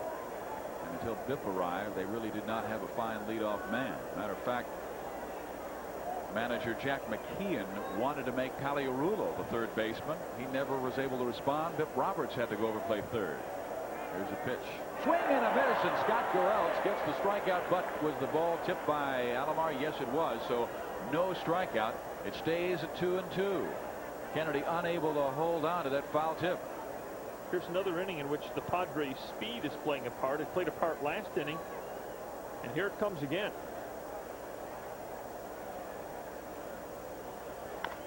Ground ball, first base side. Will Clark will take it easily. Roberts goes to third. 2 outs now. Yeah, but 2 outs, and Tony Gwynn, last year in the major leagues, one player got 30 or more hits against another team twice, all year, all hitters. Tony Gwynn got 30 hits against the Giants, and Tony Gwynn got 31 hits against the Astros. The only player in either league to get 30 or more hits against an opponent. He did it twice last year. Can you 61 hits against two teams? Imagine how that's obscene. Tired the Giants got of this guy. Tony takes high for ball 1. 30 for 71 last year. Is that amazing? Oh, he just worked over San Francisco. And I remember the final series, Clark had a 2 percentage point edge on Tony, and Tony just lit it up, and Clark just praised him after the game. Misses outside, 2 balls and no strikes. Well, and they may put him on here. Roger Craig will do that. He feels that maybe Clark has more holes to pitch to than Tony Gwynn, or just not give him a great pitch to hit. It'll be Gorelt's pitch. Here's the 2-0. Misses high, 3-0. This is the intentional walk to Captain Video. Tony Gwynn carries his VCR wherever he goes with it. He's got about 2,500 of his major league at-bats on tape at his home. And there's the intentional pass, and Kennedy has to go to his knee to collect it from Gorelts. Oh, man, that stops a few hearts in the San Francisco dugout, most notably Roger Craig and pitching coach Norm Sherry. And Kennedy pops it in the glove of Scott Gorelts. This is a pitch out intentionally past Tony Gwynn. Look at this. Terry go, what are you doing? You look like a hockey goalie. Tomorrow it'll say at-bats, runs, and saves. Yes. For catcher Terry Kennedy. Here's runners at the corners, 2 outs. Situation the Padres love. They're banger up. Clark with a huge swing. He was trying to hit it to Oakland that time. See, the beauty of Jack Clark isn't that he'll bloop one somewhere in this situation. It's that on this swing, he'll hit one to downtown, and the game breaks open. Here's the 0-1. Ooh, inside. The outside breaking pitch, and he caught Clark leaning over the plate, so he comes back with the high heat this time, and it's 1-1. Running fastball. Actually, Clark's swoon made it look closer than it was.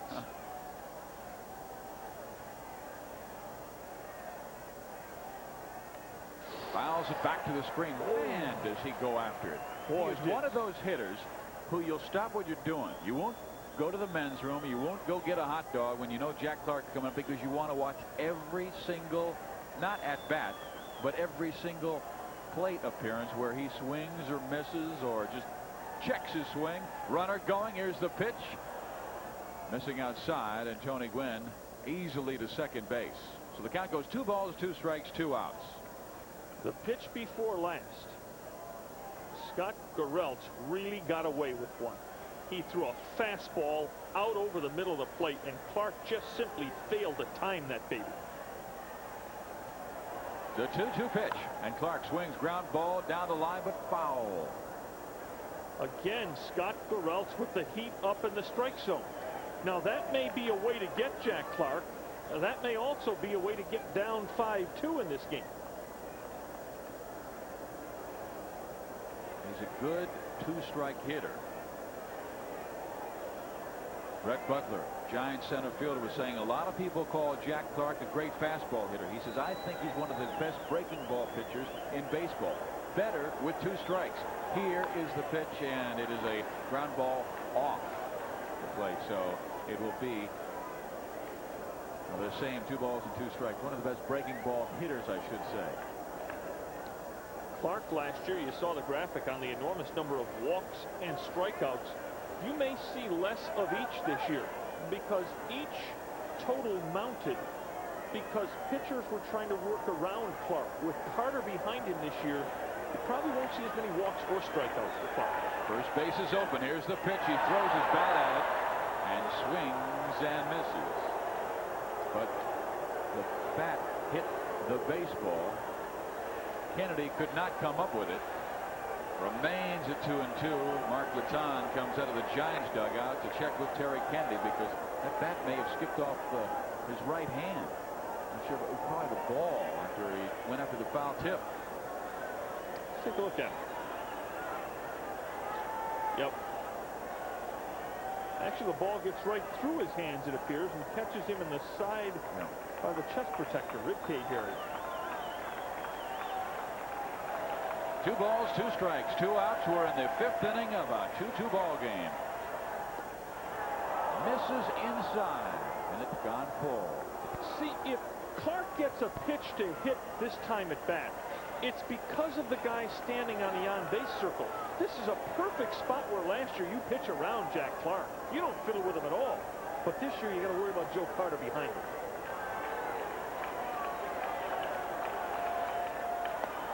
Way high and inside, and Clark is on. The bases are loaded, and here comes Joe Carter.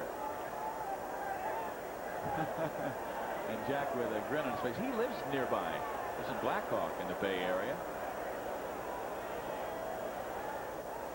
Giants with action in their pen. That's Atlee Hammaker.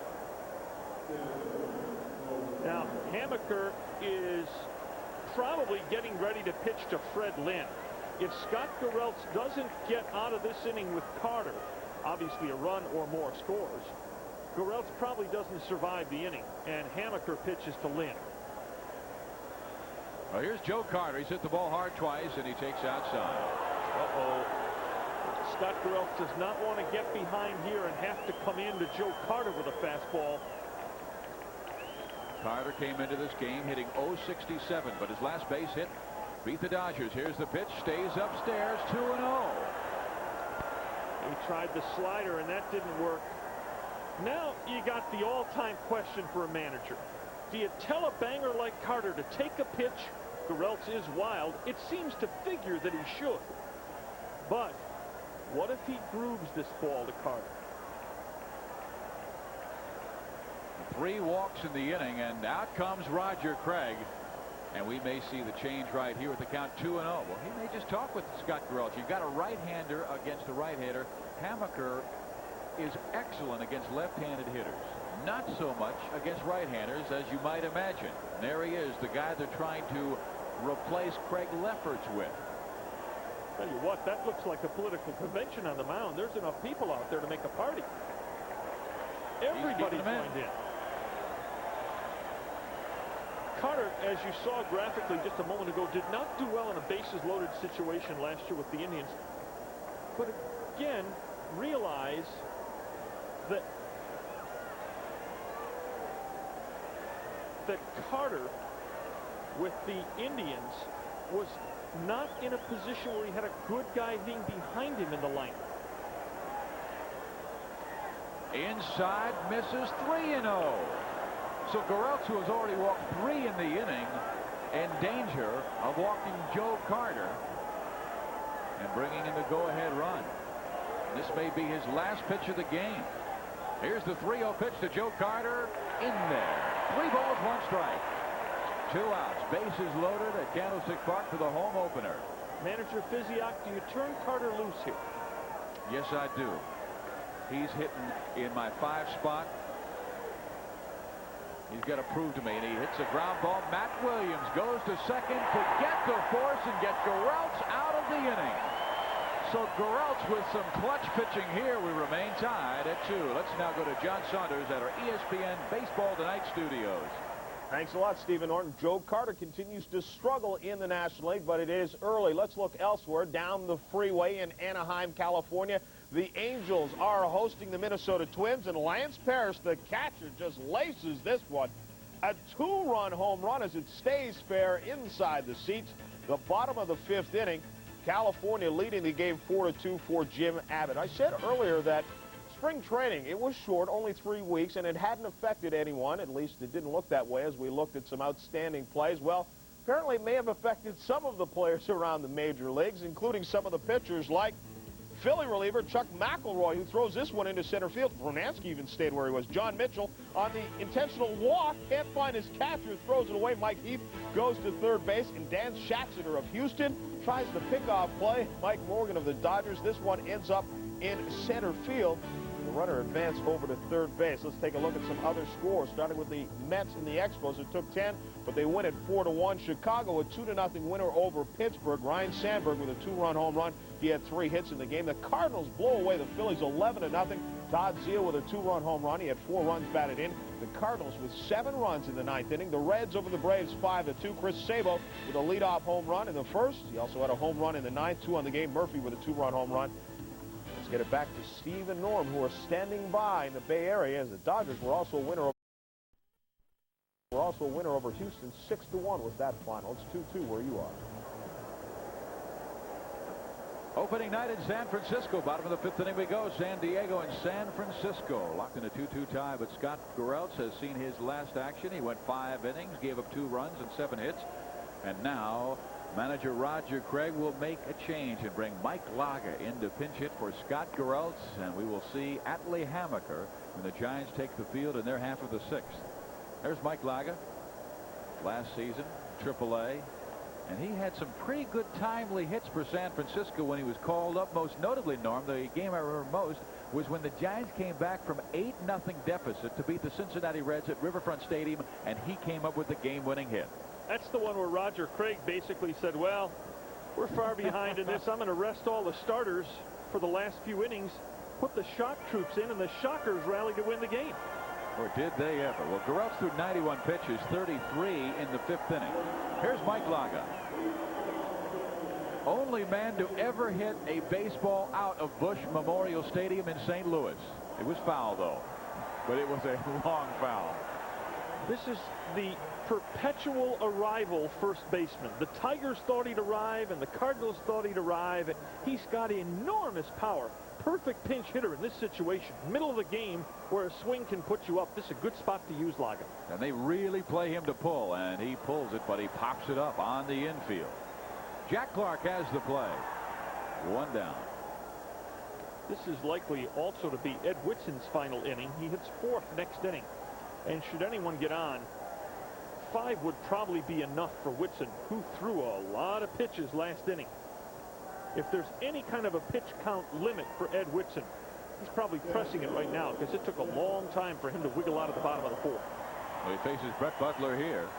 Brett, with a base hit in the 1st inning, came around to score on the double play ball by Will Clark.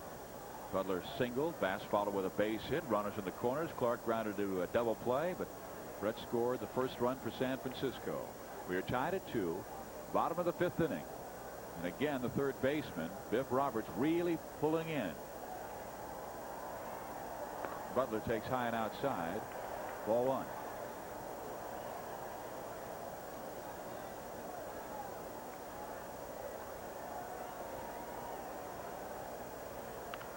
Ground ball, second baseman Alomar. Easy play, 2 outs. And we're 1 out away from having a 1-2-3 inning. This is the 10th half inning of this game, and only once have they gone down in order. And Norm, next Friday night, ESPN has more baseball action coming your way as the Astros visit the LA Dodgers. Some of you will see the Seattle Mariners take on the defending world champion Oakland A's. That's next Friday night, 10:30 Eastern Time on ESPN. Tied at 2 here in San Francisco. Ed Whitson will now face Kevin Bass. 2 outs, nobody on. Drops down again, 3/4, and throws a strike. This strong inning by Whitson may change the mind of Jack McKeon. next half inning, where Whitson's due to hit 4. In contrast, Garrett's through 91. 62 isn't a lot for Eddie. Now you figure if he gets out of this inning at 65, 66, 80 or so would be a limit. He could conceivably go another inning or maybe 2 if he's economical with his pitches. Here's the 1-1 again. He drops down sidearm and throws a strike that's fouled off. It's 1 ball and 2 strikes. Bass steps out of the batting box and talks to himself. I think he did not like his swing that time. Lee Smith's dropping down and striking people out these days. Change, misses. 2-2. When the Giants got Kevin Bass, they got a guy when healthy. He's ultra consistent. And an injury last year that cost him a couple of months. The 3 years before that, he played 157 games each year for the Astros. And he hits it in the air and deep to center, but Joe Carter will have the play. And it's a 1-2-3 inning for Ed Whitson, his first since the 3rd. And we head to the 6th inning, tied at 2. Did you hear about it? A big new baseball video that covers all of the 1980s. It's got everything. Hi, I'm Jack Brickhouse, and I've just seen one of the best baseball videos ever produced. Baseball in the 80s. You from the Sporting News. An entire decade of headline-making, record-breaking baseball action and excitement. Free with your paid subscription to the Sporting News. America's most authoritative, most complete sports weekly, bringing fans unbeatable baseball coverage for over 100 years. Call now to have the Sporting News delivered right to your mailbox every week at a big 46% saving off the cover price. Plus this full-hour video cassette of the decade, Baseball in the 80s, yours free. Call 1-800-638-1200. Get your free video with 25 issues of the Sporting News for 3 payments of just $9.96. Save 46% off the cover price. Call now 1-800-638-1200. That's 1-800-638-1200. If you like sports, you can win $100 right now in your home. Just go to the phone and dial this number, Kelly's Phone Quiz. Use your push buttons to answer 9 sports trivia questions, and we'll pay you $100. Simple to do and a lot of fun. You can even select your favorite sports category. Call now. Answer 9 questions correctly with your push-button phone and win $100. 1-900-246-KELLY. $1.50 first minute, 75 cents additional minute. Call now and let your fingers win you $100.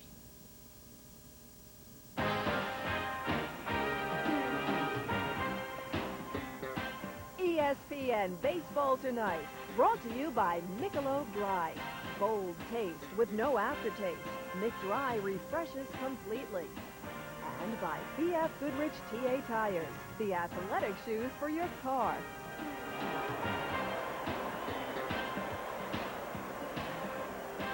Adley Hammaker, the new Giants pitcher, a left-hander, 32 years old, 6'2", 200. Last year he went 6-6 with a 3.76 earned run average.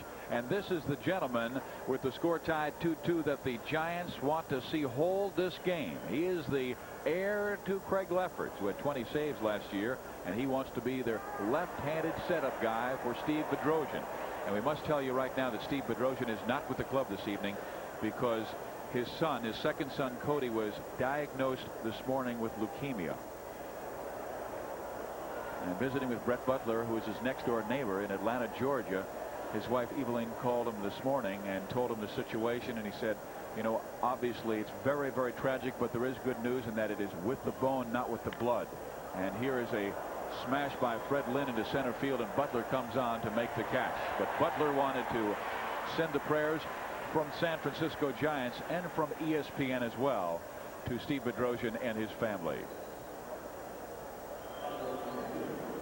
Well, this copyrighted telecast is presented by authority of Major League Baseball and may not be reproduced or retransmitted in any form without the express written consent of Major League Baseball.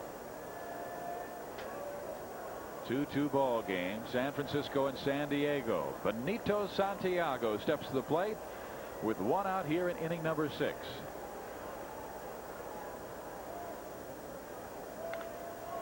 Ground ball, Uribe. Bobbles it.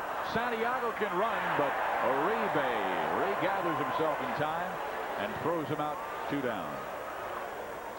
Hammaker doesn't look it through the first two hitters here, but this is by far the biggest problem team for Hammaker, as you see Uribe stay with it and get Santiago. In his National League career, Hammaker's had more trouble with the Padres than anyone else. His career record 3-9 and a gaudy 4.44 earned run average. The one lost record and the ERA, both the worst against any single team for Hammaker in his career. Well, he faces Gary Templeton, who will bat from the right side of the plate. First two times up, he went 0 for 2, and he's the only Padre who has not reached base in this game. Double play, fly out thus far. 2 down. Hammaker trying to get through the Padres, and the ground ball to Robbie Thompson. So a quick inning for Hammaker and the Giants. And we remain tied with Adley Hammaker nailing San Diego.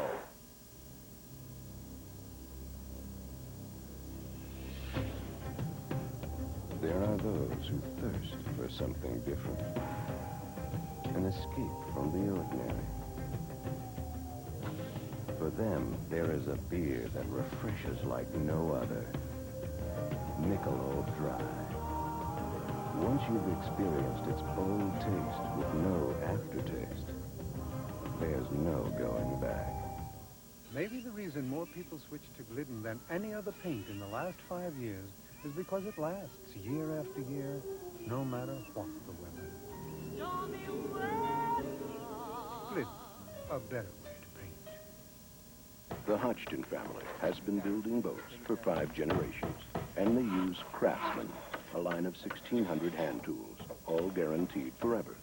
So once you buy one, there's only one reason you'd ever have to buy another. Hey, good hustle, Tom. Way to go into the stands, babe.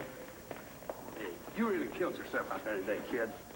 You don't have to be a Major League ball player to need Major League pain relief.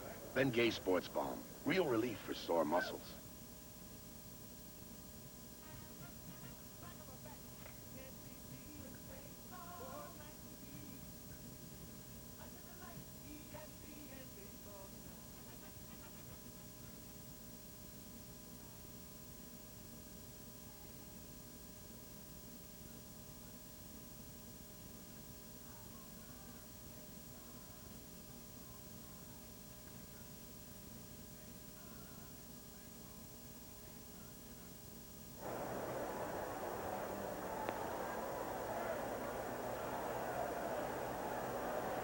Opening night here in San Francisco, more than 50,000 fans on hand to watch this home opener for San Francisco. They came in with a record of 2-1. And there was their star from a year ago. He has yet to get a hit in this ball game. He came in hitting .583 with 5 RBIs. He's still looking for his first home run this season. Grounded out into a double play in the first inning. Grounded out to the second baseman, Roberto Alomar, in the fourth. Nobody on. Here's the first pitch from Whitson, and it's a ground ball to Jack Clark. Fair ball. Clark's 0 for 3.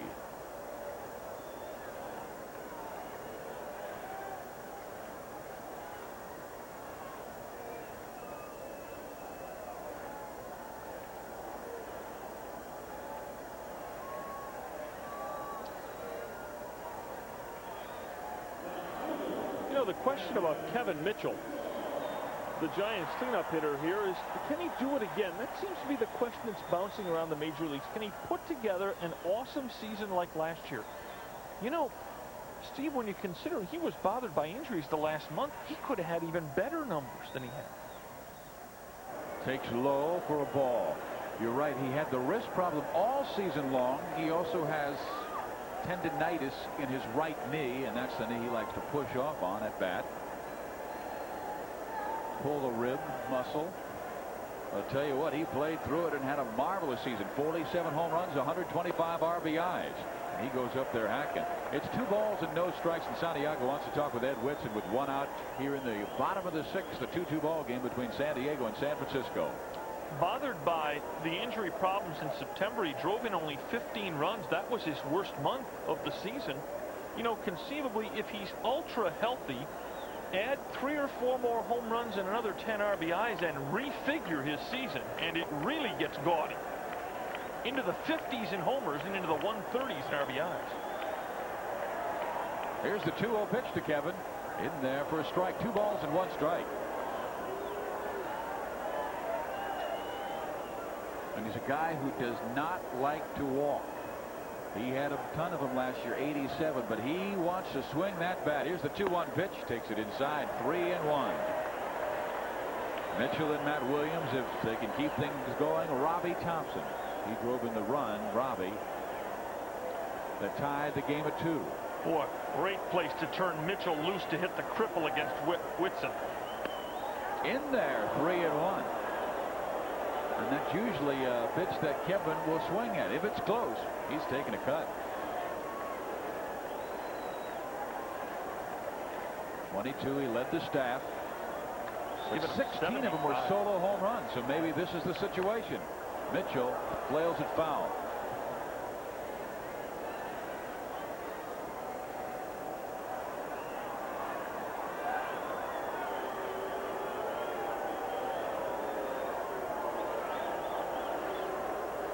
'75 homers Eddie Whitson's given up in the last 3 years. But realize something. You saw the graphic, 22 homers. That isn't the whole story on Ed Whitson. 16 of them were solo. The other 6 were with 1 on. No 3-run shots, no grand slams. Control pitchers will often have numbers like that.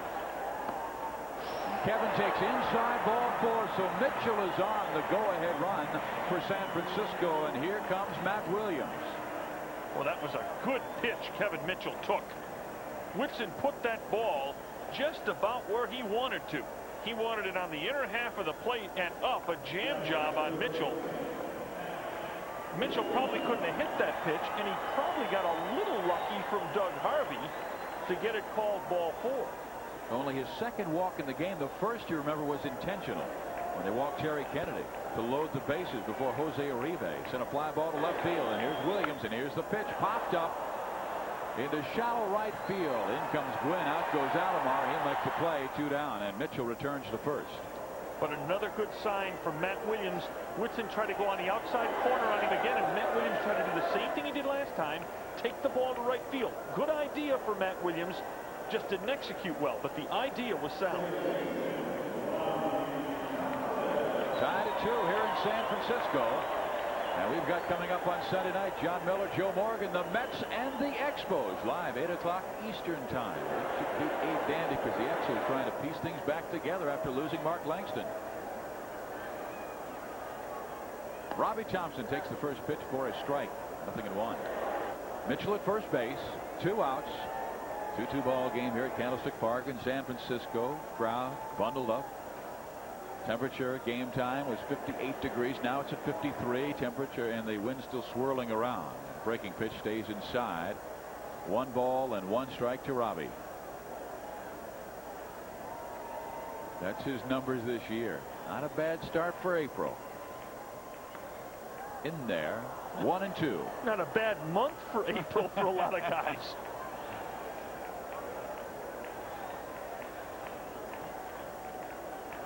Robbie, one of the real leaders on this team. Very quiet. Boy, he is a captain. And he's way out in front of that one by Ed Whitson and strikes out. That does it for San Francisco in their half of the 6th. As we head to the 7th, we remain tied at 2.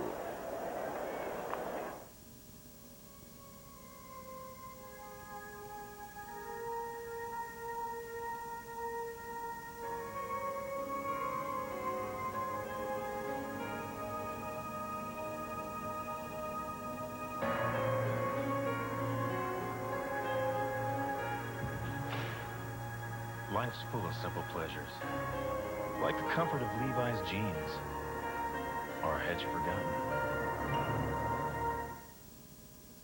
Starlight, star bright, first star I see tonight. Wish I may, wish I might, have the wish I wish tonight. The Starlight Foundation grants hundreds of wishes to seriously ill children. And now you can help Michelob make more wishes come true. Just look for this display. Have the wish I wish tonight. So we put in this new central air, and our bills are really... Down? Exactly. Must be a Lennox. Lennox Heating and Air Conditioning. Since 1895, must be a Lennox. Attaboy, Dave. Nothing's rougher on a man's face than shaving. That's why there's Skin Bracer. It's more than an aftershave. It soothes, cools, tightens pores, so it's good for your skin. Thanks. I needed that. Skin Bracer Aftershave. Back to the Giants and the Padres, but the team the Giants faced last year in the World Series, as you take a look at that score, third down from the right. Oakland leads Seattle 12-1. It's in the bottom of the fourth. Ricky Henderson, his 41st time in his career, he led off with a home run. In 3.5 games this year, they've outscored their opponents 25-12. Back to you. San Diego, San Francisco locked at 2. Off in the distance, you can see the San Diego bullpen where Mark Grant is warming up. And there's a look at Gary Carter, new catcher, obtained in the offseason from the New York Mets. Let him go. He signed with San Francisco. And stepping up is Sean Abner. That's why Mark Grant is warming up in the bullpen, because Abner is pinch hitting for him. So Whitson with a nice performance tonight. Very, very good performance for Eddie Whitson. Danced through the raindrops a couple of innings, but a good solid performance for Eddie through 6. And Abner trying to go deep left field. He does, but it's foul, and it's just a long strike. Adley Hammaker breezed through the 6th inning. Got Lynn, Santiago, and Templeton. And here he faces Sean Abner. And then back to the top of the order, Bip Roberts and Roberto Alomar. Fights it off, foul. Abner was one of the top choices in the early draft for the New York Mets, and then was traded over to San Diego. But he's been a little bit of a disappointment. Still, he's a young player. Yeah, he's 23. He came over here with Kevin Mitchell, amongst others. And that big deal with Kevin McReynolds going the other way. Lives in one of the great named towns in America.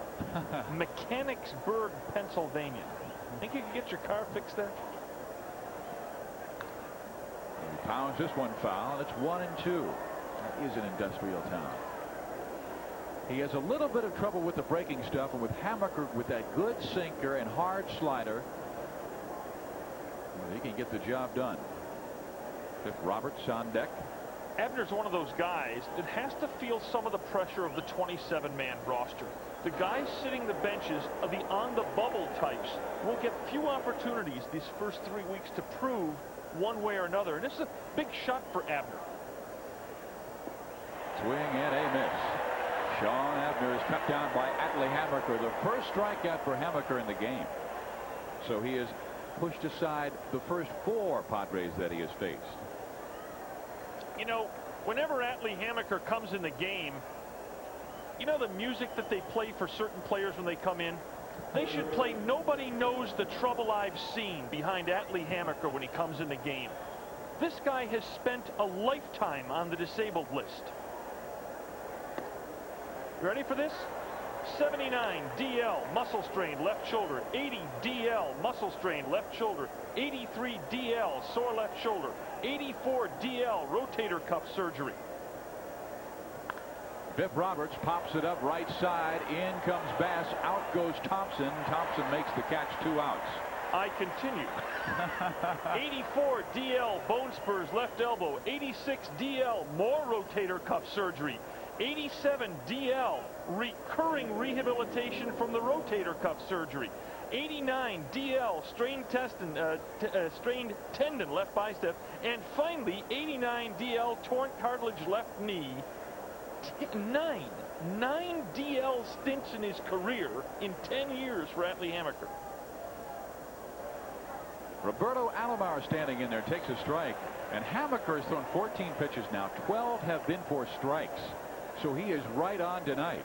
And here's the 0-1 pitch, and Roberto takes in the dirt. 1 ball, 1 strike. It all happened in 1984. You remember the season he had prior to that, and he was fabulous. I mean, he was cutting down everybody, made the All-Star team. And then after that, he hurt the rotator cuff. Back then, they didn't know how severe it was. There's a look at Matt Williams over at third base, who hugs the line on Roberto Alomar, trying to work him inside. Here's the 1-1 pitch to Roberto. Takes high, 2 balls and 1 strike. But he was the bright spot for the future of San Francisco pitching. Yeah. And he has worked hard to come back from that rotator cuff surgery. Ground ball, Matt Williams. San Diego is gone very quickly. And Hammaker, 1, 2, 3, 4, 5, 6 in the first half dozen Padres that he has faced. And it's still 2-2, San Diego and San Francisco.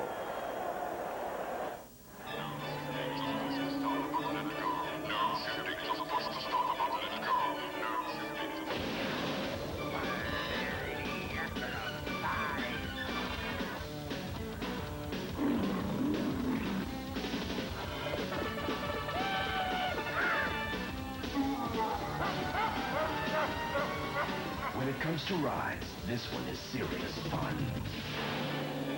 The new Cub, only from Honda. Shortcut in a car. Shortcut in a truck. Finally, there's an oil that knows the difference. Truck Guard from Shell.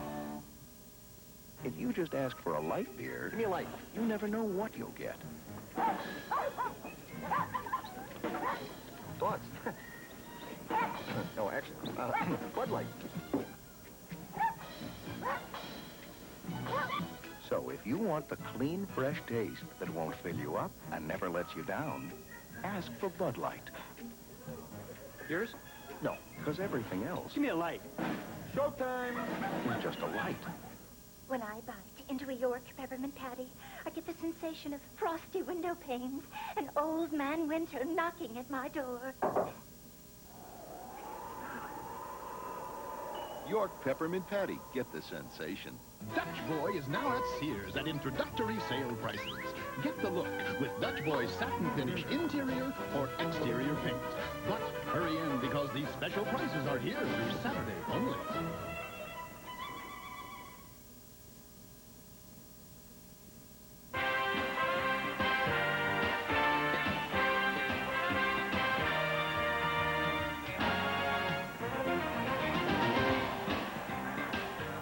A cool night in Candlestick Park. 2-2 ball game, San Diego and San Francisco, and the new pitcher for the Padres, Mark Grant. 26-year-old Mark Grant really came into his own last year, 8-2. And Terry Kennedy laces one hard to right field. It gets by Tony Gwynn, goes all the way to the fence. Kennedy rolls into second base. Perhaps any other base runner, that's a triple. But Kennedy is not a swift base runner, and Gwynn has an excellent arm. The official scorer calls this a two-base hit, but I'll bet you Tony Gwynn is thinking to himself, this is an error. He does not play the ball well. He lets the hop crowd him, and Kennedy leaves for a pinch runner. The Giants, realizing this is a critical point in the game, send Brad Cummins to second base to run for Terry Kennedy. Not a good play by Tony Gwynn. Gold Glove, right fielder. He shifted back from center field last year to allow Joe Carter to take over in center. He was much more comfortable there. And there's Brad Cummins. Last year, they would have had Donnell Nixon. And there's Dan Quisenberry warming in the Giants bullpen. Why? Well, because after Uribe, the pitcher spot is there. Do you bunt, or do you let Uribe try to pull Grant? Probably bunt. He is, and he lays it down third base side. Quick play by Biff Roberts, tossing out Jose Uribe, and Cummins goes to third base.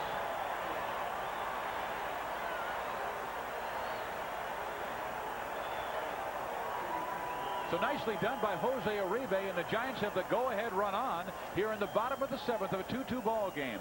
Adley Hammaker will come out, and Ernest Riles will step up to the plate. The Padres did not put the play on where the shortstop rolls over and covers third, and you kind of wonder why not. There was nothing for Gary Templeton to do on that play when you come right down to it. There was no runner at first base. So with Roberts coming hard from third, why didn't the Padres have Templeton coming over to play third? That ball was not bunted particularly well. It was bunted straight to Roberts, a quick throw back to third. They could have possibly gotten Cummins, but for some reason, the shortstop was not over covering third, which is the usual play you put on in that situation. And it seemed like, Norm, that Cummins did not get a great jump from second base. And there's a look at the Padre bullpen as Pitching coach Pat Dobson approaches the mound to talk with his team. Pat Clements is the left-hander. Valdez is the right-hander. Rafael Valdez. If God smiles on Rafael Valdez, he's going to have some career, because God gave him one wonderful right arm. And he has turned in fantastic numbers in the minors. And he's warming with the bullpen. But right now, this game is Mark Grant's. He faces a right-hander, Ernest Riles. They're really taking their time out on the mound, allowing Clements and Valdez to get busy. Grant is a strikeout pitcher in his career, about 6 strikeouts per 9 innings. Infield in.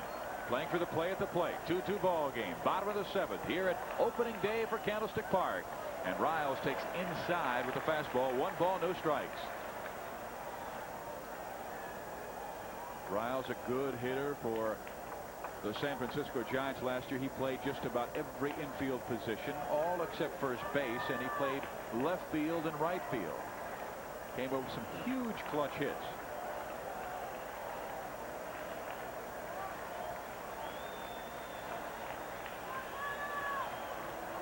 Man on third, 1 out. The pitch to Ernest Riles. He swings and pops it up. Jack Clark will call off Alomar. 2 big outs.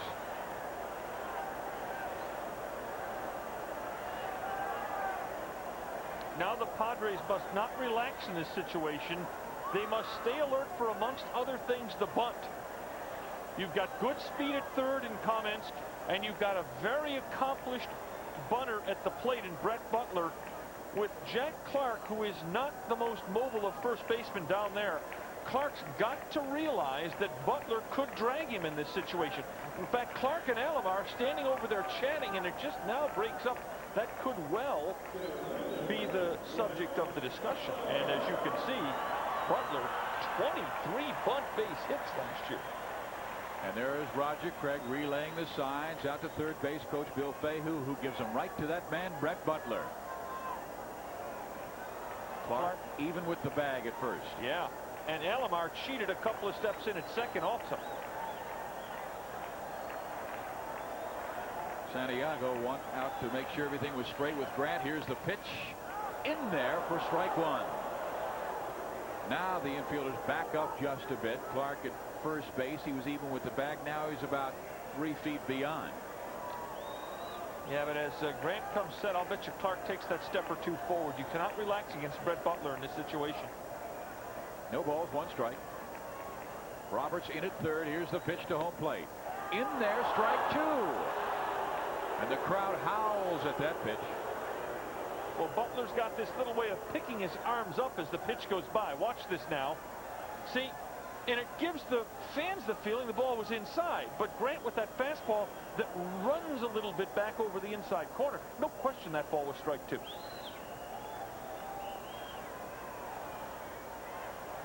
There's your story here at Candlestick Park, the home opener for the defending National League champions. Tied at 2. San Diego and San Francisco, man on third, 2 outs, and the pitch. He grounds it foul, stays alive. No balls, 2 strikes. Grant, a former Giant, and he went in the trade that was to involve a future Cy Young Award winner and a future MVP. He was in that Mark Davis, Kevin Mitchell trade, along with the Tin Man, Chris Brown. Where's Chris now? Lord knows. Dave Dravecki was in that trade. My goodness, the way the world has taken some of the people in that trade since then. Craig Lefferts was in that trade. And now he's back with San Diego.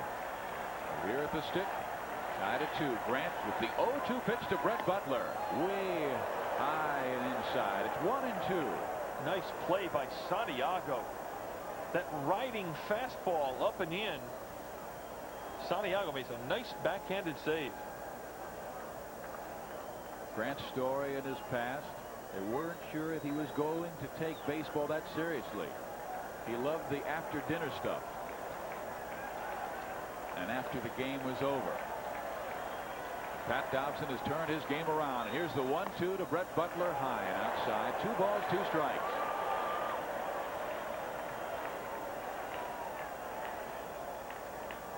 He did not lose against the West last year, Mark Grant.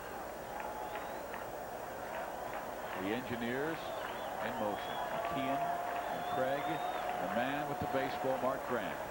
Here's the pitch to Brett Butler. He just does get a piece of it. Count remains at 2 balls and 2 strikes. They better get Butler or he could lose against the West this year. Baseball's a funny game.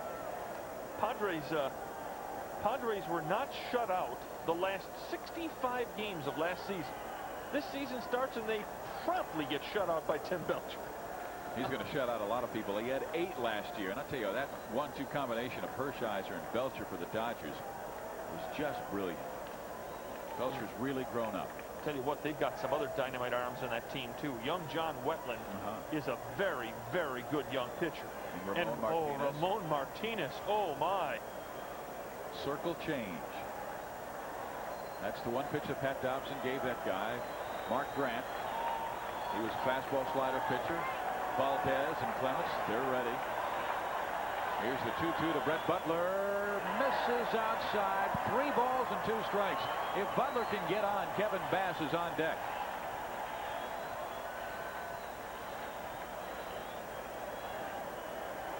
There's a look at the Giants right fielder. He replaced Candy Maldonado, who now plays for the Cleveland Indians. Who had a big day today in their win over Chicago. Boy, Candy was happy to get out of this place. Whew. The Giants on him last year. Line drive, center field. Back goes Joe Carter. Not there. The Giants will take the lead, and Butler hangs on at second base with an RBI double. 3-2 San Francisco.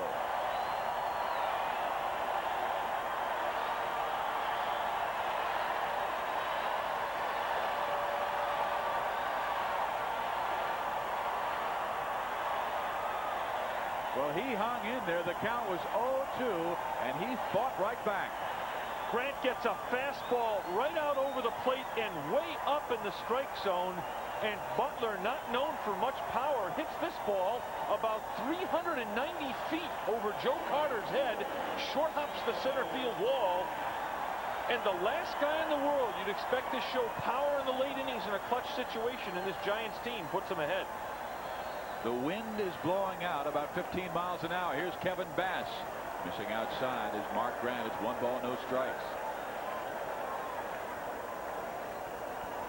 Giants leading 3-2. Hammaker is gone after the pinch hitter. We have to remind you that Steve Bedrosian is not here tonight. He's with his family in Atlanta. Again, his son Cody, diagnosed having leukemia today. And how tragic situations have occurred here in the Bay Area with this baseball team the last 3 years.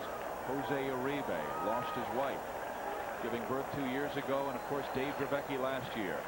And here's the pitch to Kevin Bass. Ground ball, first base Clark. But the Giants come up with the go-ahead run and take the lead on San Diego 3-2 as we enter the 8th inning of play. Did you hear about it? A big new baseball video that covers all of the 1980s. It's got everything. Hi, I'm Jack Brickhouse, and I've just seen one of the best baseball videos ever produced. Baseball in the 80s. You from the Sporting News. An entire decade of headline-making, record-breaking baseball action and excitement. Free with your paid subscription to the Sporting News. America's most authoritative, most complete sports weekly, bringing fans unbeatable baseball coverage for over 100 years.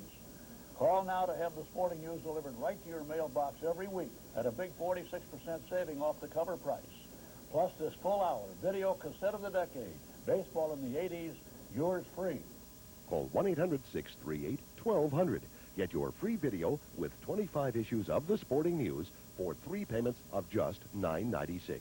Save 46% off the cover price. Call now 1-800-638-1200.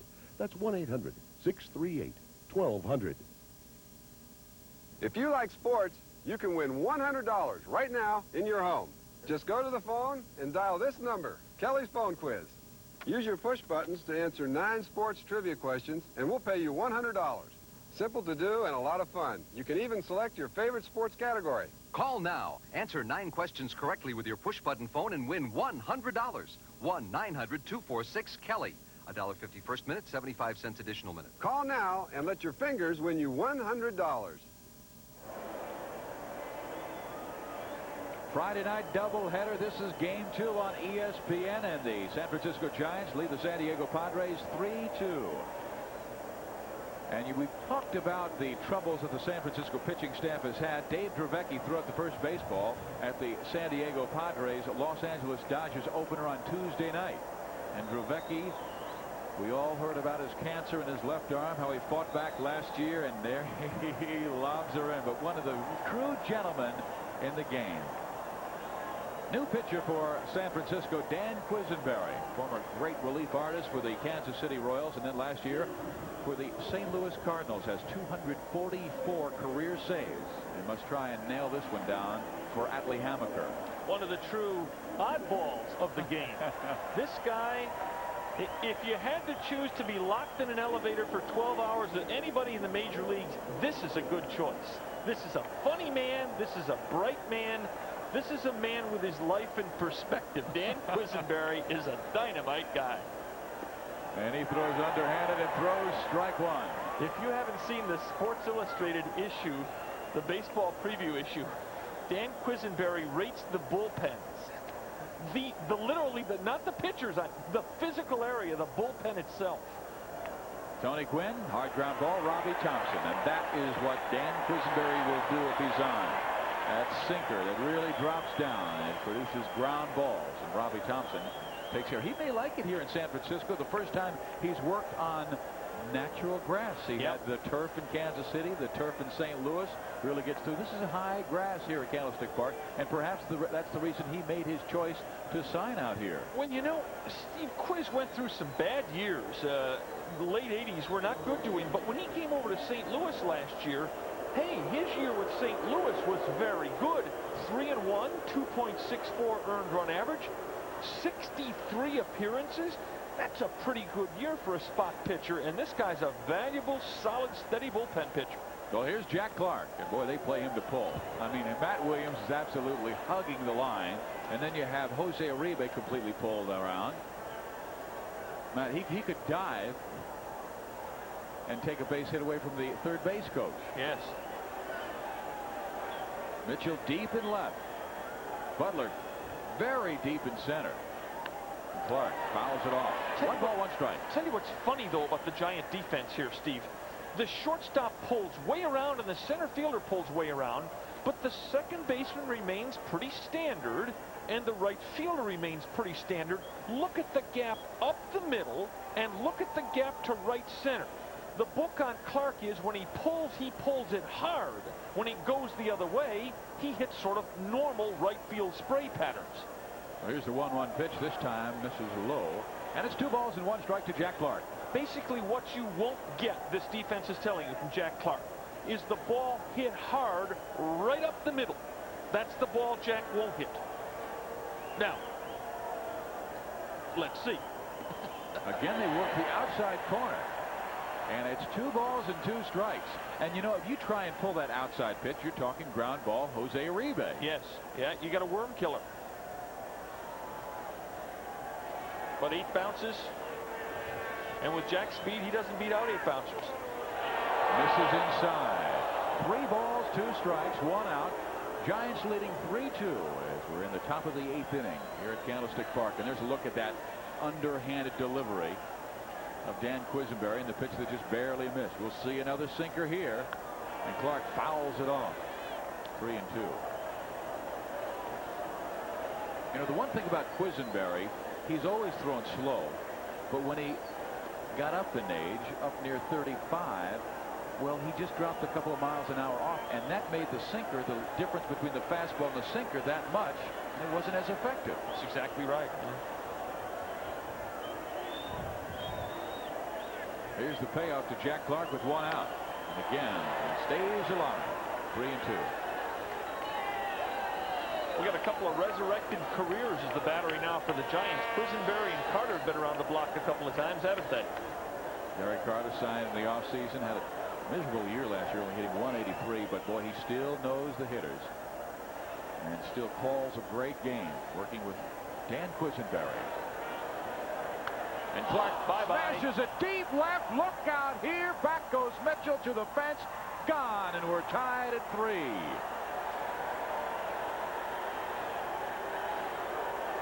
He likes the ball down. He got one just a bit above the knees, and see you later, Dan Quisenberry. And the unrelenting Giants fans still give him what for.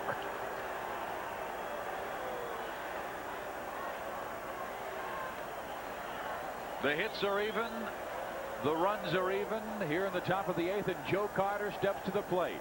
Look at the location on this ball, though. Yeah, Quisenberry knows it. Yeah, you get a neck strain watching that ball. Grumph.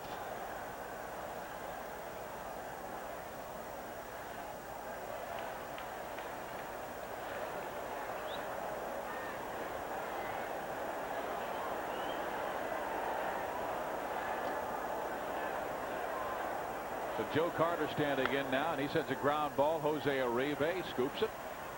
And in digging it out is Will Clark. 2 outs. Well, everybody's off this hook now. This is now Quisenberry and Grant to win or lose. Look at the location. Oh, my. Never, ever throw the ball to Jack Clark out over the middle of the plate about belt high unless you got some steam on that puppy. That was like a batting practice pitch. Think Jack knew to see him flip the bat? Oh, he did. And Hound, there's a star of the moment. Jack Clark, San Diego Padres, smashing one to deep left field. His first home run of 1990. You know, Freddie Lynn's an interesting case. You mentioned Hammaker coming in before. He was brought in to start an inning to pitch to Lynn. Reaches out and loops it into right field, base hit. So with 2 outs, Fred Lynn challenges the arm of Kevin Bass, who shows it, so Lynn retreats to first base. That move of Hammaker to pitch to Lynn, the percentages truly bear it out about Freddie Lynn. 15 straight years, Freddie Lynn has hit right-handers better than left-handers. 15 consecutive years. You can truly use the book when pitching to Fred Lynn. What's the book on Benito Santiago, with a guy like Quisenberry throws a lot of breaking stuff up there, a lot of off-speed stuff, and Santiago likes the heat. In there for strike 1. You'll probably see Quisenberry use a lot of finesse to Santiago. He's a good fastball hitter. Kind of surprised that, well, with 2 outs, maybe the Padres don't want to play one of the cards off the bench that they have to run for Lynn. Lynn, not the most spry of players anymore. Used to have very good speed. Well, he was an outstanding talent when he came up. Not going, the pitch. Ground ball. Force at second. But Jack Clark, with his first home run of the year, has tied the game at 3. It's a 3-3 ball game here at Candlestick Park. Giants home opener.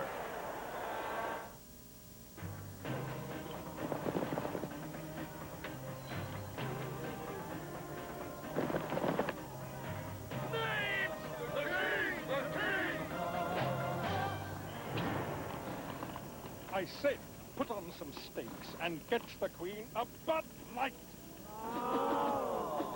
Bud Light's clean, fresh taste won't fill you up, never lets you down. Henry, they're Pop-Tarts. Everything else is just a light. Craftsman lawn tractors are so tough, some are still going strong even after 22 years. So it doesn't surprise us that when Craftsman owners finally get a new tractor, they get another Craftsman. The only question is, when? Boating in a car. Boating in a truck. Finally, there's an oil that knows the difference. Truck Guard from Shell. When I played football, I crunched quarterbacks. But now I crunch these. JB's Pigskins. The new pork rinds. Still going. Nothing outlasts the Energizer. They keep going and going. I like your shoes, Mr. Madden. Yeah, I knew you'd like them. Florsheim Comfortech. They're guaranteed comfortable. Guaranteed? Yeah. Could you just sit there? Sit, stand, walk, dance in them for 30 days. If you don't love them, you get your money back. You're really walking on air. Because in Comfortech, there's air bubbles right in the sole. And they're made to follow the shape of your foot, even in big sizes like mine. Hey, that looks great. Thanks, Charlie. Florsheim Comfortech. Total comfort or a total refund? Bottom of the 8th, tie game, San Diego and San Francisco. And each night, baseball tonight will bring you the most comprehensive coverage of Major League Baseball ever offered on television. The show will include extensive highlights from each Major League game, along with team previews, scores, and features. That's Baseball Tonight, every night, here on ESPN. Tie ball game 3-3. Guess who's coming to the plate? The thrill, Will Clark. He's 0 for 3. He has not looked strong at the plate thus far in the game, but those times he faced Ed Whitson, who throws a lot of off-speed stuff. This time it's the man with the heat, Mark Grant. And here's the first pitch to Grant. Throws a breaking pitch for strike one. Well, that certainly is by the book, because the word on Clark is do not throw him first pitch fastballs over the plate. No. A lot of pitchers have lost their jobs because of that. Taken out of games early. Remember, he wore a batting helmet last year in batting practice. On the back of it, it said, "Stay back, see the ball." Just to remind him every time. Pitch misses. 1 ball, 2 balls, and 1 strike. Signed a big contract in the offseason. And in the offseason, never worked harder. Took over 800 swings a day. Grounds this one foul, and count goes even 2-2. The real players, the guys like Clark, money doesn't change them. The character players, the great players, he may argue over money, he may make his stand on money, but he does not play the game for money. That's simply what accrues from his enormous talent. Grant has the count, 2-2, and here's the pitch. And Clark rips it foul out of play. You don't know, there was a situation last year, and Clark had played every single game during the season, was just exhausted. And I asked him about it. I said, why don't you go in and tell Roger Craig that maybe you'd need a day off? And he goes, absolutely not. I can't do that. My job is to go out there and drive in runs, and I don't care how tired I am. I'm going out there. But he was mentally and physically exhausted. But he went out, got a base hit that night, drove in a couple of runs. Pitch misses outside, 3-2. Right at 1 out of every 3 Giants games last year was a multi-hit game for Will Clark. 53 multi-hit games last season for him. Line up second behind Tony Gwynn, batting at 333. There's a 3-2, and Clark swings and misses, striking out, so Will is 0 for 4 in this game. Let's now go to our Baseball Tonight studios with John Saunders. Will Clark had been 7 for 12 coming in. Meantime, the Twins and the Angels, Mike Witt facing Brian Harper. The Angels had a 4-2 lead into the 7th. This one scores Kirby Puckett to make the lead 6-4 for the Twins. 5 runs in the 7th inning. The Twins are now up. Let's get it back to you. Well, Mike Witt combining that no-hitter with Mark Langston the other day, but he gets knocked around tonight by the Minnesota Twins. Tell me Kirby Puckett and Kevin Mitchell's bodies don't look a little bit alike. Kirby runs a little faster, but this guy can flat hit the baseball as well, and he laces one to center field. Joe Carter plays it quickly, and Mitchell stays at first base with 1 out.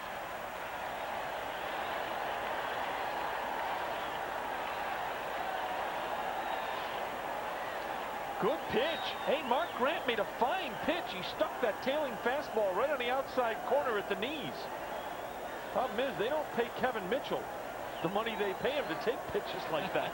Sometimes, you know, you hear a lot of announcers say, oh, pitcher's mistake, pitcher's mistake, pitcher's mistake. Sometimes just a good hitter. Well, he is a flat good hitter.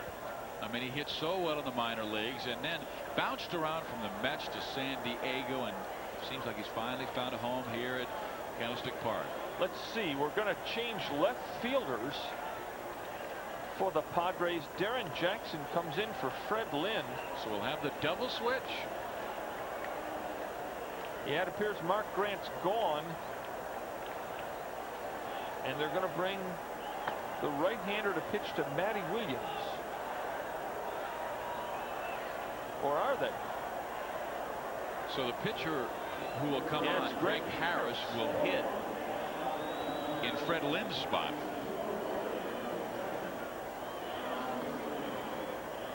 So Lynn takes a seat. So does Mark Grant. Darren Jackson moves to right field, and the new pitcher, Greg Harris. He's a very talented young pitcher. Right now, we're at Candlestick Park. This is the home opener for the San Francisco Giants, and tied at 3. Both teams with 9 hits in the game. San Diego going up 1-0 in the first. Giants came back with a run in the first. Padres took a 2-1 lead in the fourth. Giants came right back to tie it up, and then a base hit by San Francisco in the 7th by Brett Butler gave the Giants a 3-2 lead, but Jack Clark hit a home run in the 8th to lock it up at 3. Steve Physiok along with Norm Hitzges tonight on ESPN. The second game of our doubleheader, and there's young pitcher Greg Harris. Greg Harris is in his second full year in the big leagues. He was a draft choice of the Padres, 10th round, June 1985, and worked his way up through their system. Spokane, Charleston, Wichita, Las Vegas. Last year spent the entire year with the club. Made 8 starts, pitched primarily out of the bullpen, and pitched doggone well. Did you see that earned run average? 2.60. One of the things that leaps out at you about young Greg Harris. 135 innings last year and only 106 hits.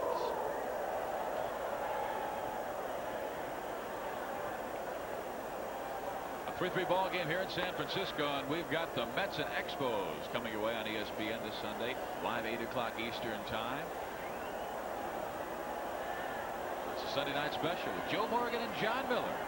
There's Greg Harris. By the way, Greg Harris so far this year, 4 1/3 innings, 1 hit and 6 strikeouts. That'll get it done.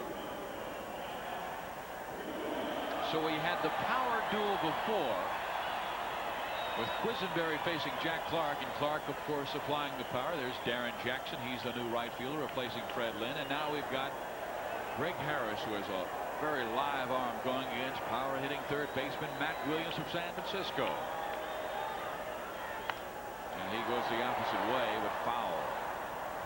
Boy, Matt Williams has been in the hole every single at bat in this game. He does have a base hit to his credit. He's 1 for 3. That hit came in the 4th. Greg Harris, twice in 4 years, named the Padre Minor League Pitcher of the Year. It was no surprise when Harris made the club last year and pitched well.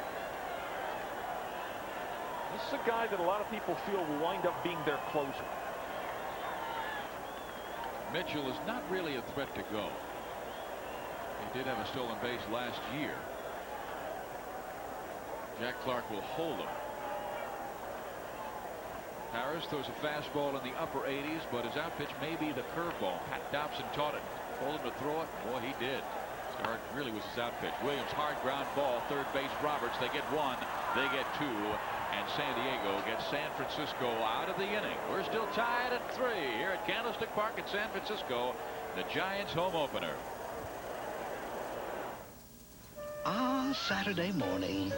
Time to climb up on the old lawn tractor and ride. Well, if this is what it feels like, maybe you should look into a new Honda. With its smooth-running, liquid-cooled engine, hydrostatic transmission, and super comfortable seat, it takes care of you as well as your lawn. Test drive the new Honda hydrostatic transmission lawn tractor and put the old lawn tractor out to pasture.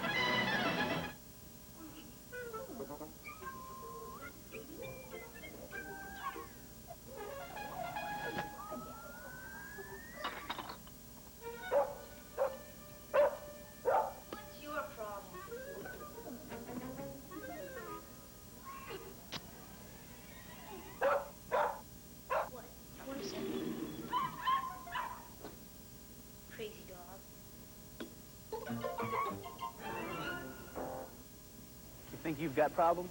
Take a look at this place. We've got every kind of computer and every kind of disk. I mean, we're lucky to find information, let alone use it. And every computer place I talk to says they've got the solution. Well, how can anyone who's never even seen this mess offer me a solution? That's why we're talking to Microage. Instead of trying to sell me something off the shelf, they're coming here to look at my computer needs firsthand. Microage, with more than 200 locations, as close as the telephone.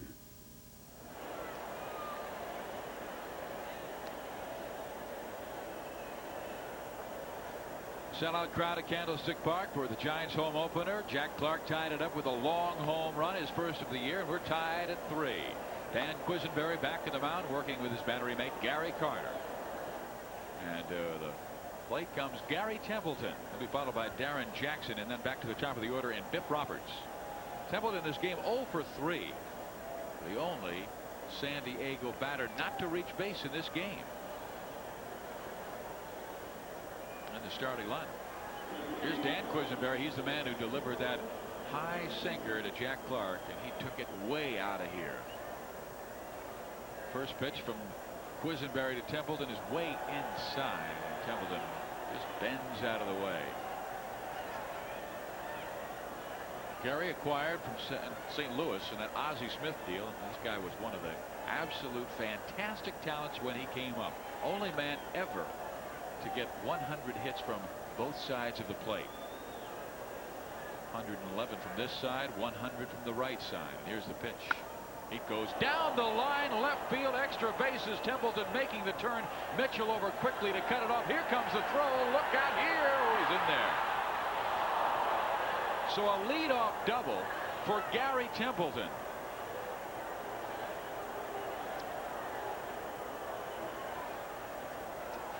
That's the position that a lot of people wonder about on the Padres. If Gary Templeton has a good, solid year, this club's in pretty good shape because they're well fortified at other spots.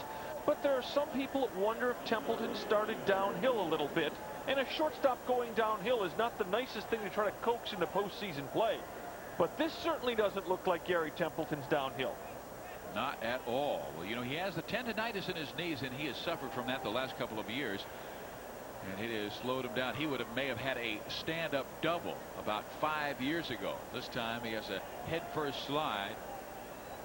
But it gives San Diego a great opportunity here in the 9th inning. Now let's see how the Giants play this. Here's another one of those man at second, nobody out bunt situations. Let's see if the Giants swing Uribe around to third and let Williams charge the ball bunted that side.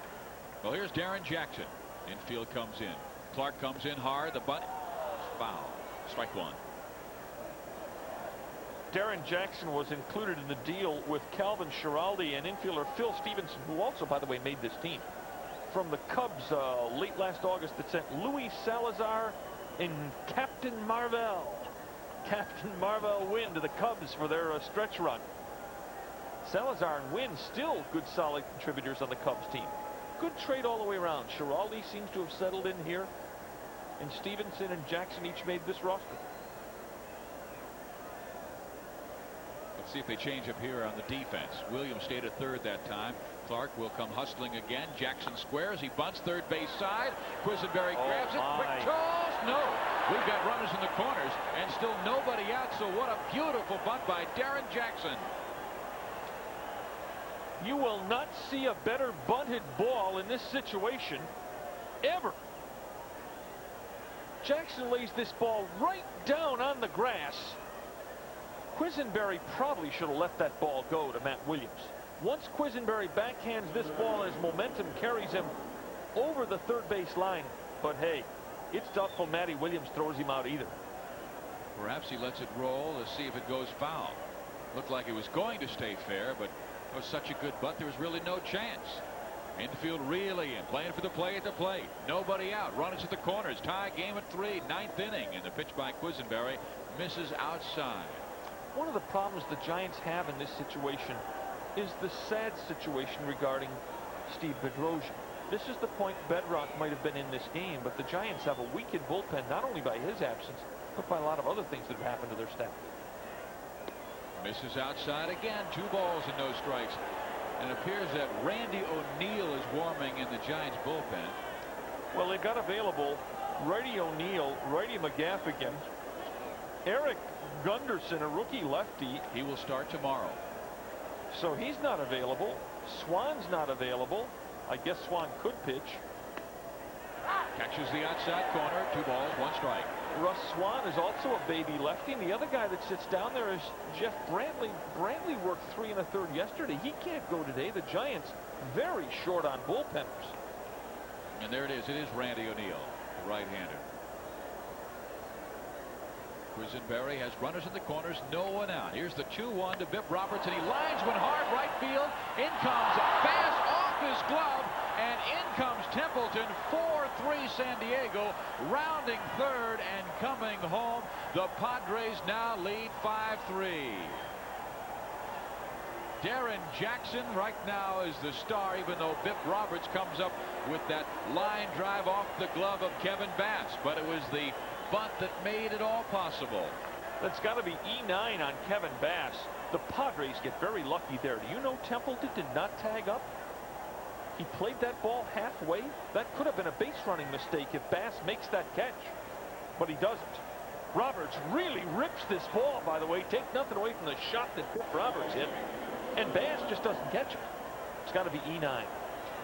You're absolutely right with Templeton. About halfway down, he would have to go back to the bag. It could easily be a 3-3 ball game and 1 out. Yep. Now runner at third, 5-3, and back to the screen. Roberto Alomar goes now with the Padres leading the Giants 5-3. They have not yet put an error on the board. Oh, there it is right now. There we go. E9 and Kevin Bass, those swirling winds may have cost him. He'll learn to play right field. In the air, Alomar going deep. Over comes Bass, makes the catch. In comes Bip Roberts. 6-3 San Diego. Good job, Alomar.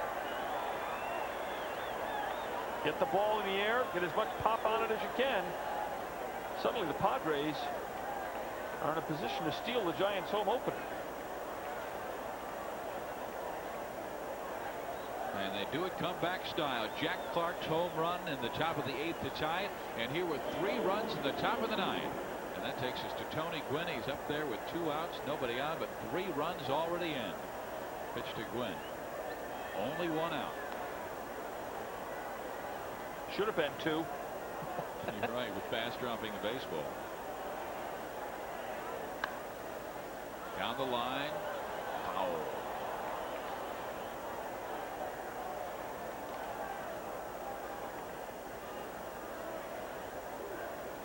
Seventh highest paid player, not baseball, in San Diego, and he led the league in hitting. Well, Gwynn wanted more money. He went in and asked to see if the club's policy on renegotiation had changed. Well, he hits it hard to center field. Back goes Brett Butler. It's off the top of the fence. Butler stays in. Gwynn going to third. Here comes the throw. No, Robbie Thompson will hold on, and Tony Gwynn has himself a triple. And Tony Gwynn has himself a pair of hits in this game. Some shots in the 9th off the quiz. And this ball was really smoked. That's a long, long carry to dead center field here in the stick. And the flags indicate this ball hit against the wind to some degree. Watch where it hits, if you can see it. No. He misses the home run by about an inch. It hits directly on top of the fence and stays in the park. Well, that takes us to Jack Clark, who tied this game up in the 8th. Giants were leading 3-2, and Quisenberry threw a sinker that did not, and Clark deposited over the left field fence some 360 feet away, and he slams this one back up the middle, base hit, and the Padres have scored 4 in the 9th to take a 7-3 lead.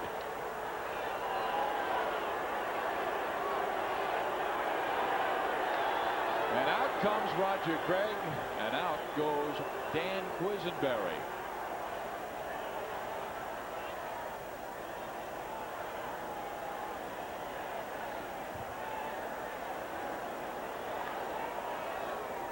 This is the area that a lot of people who look at the Giants now feel is suspect about the club.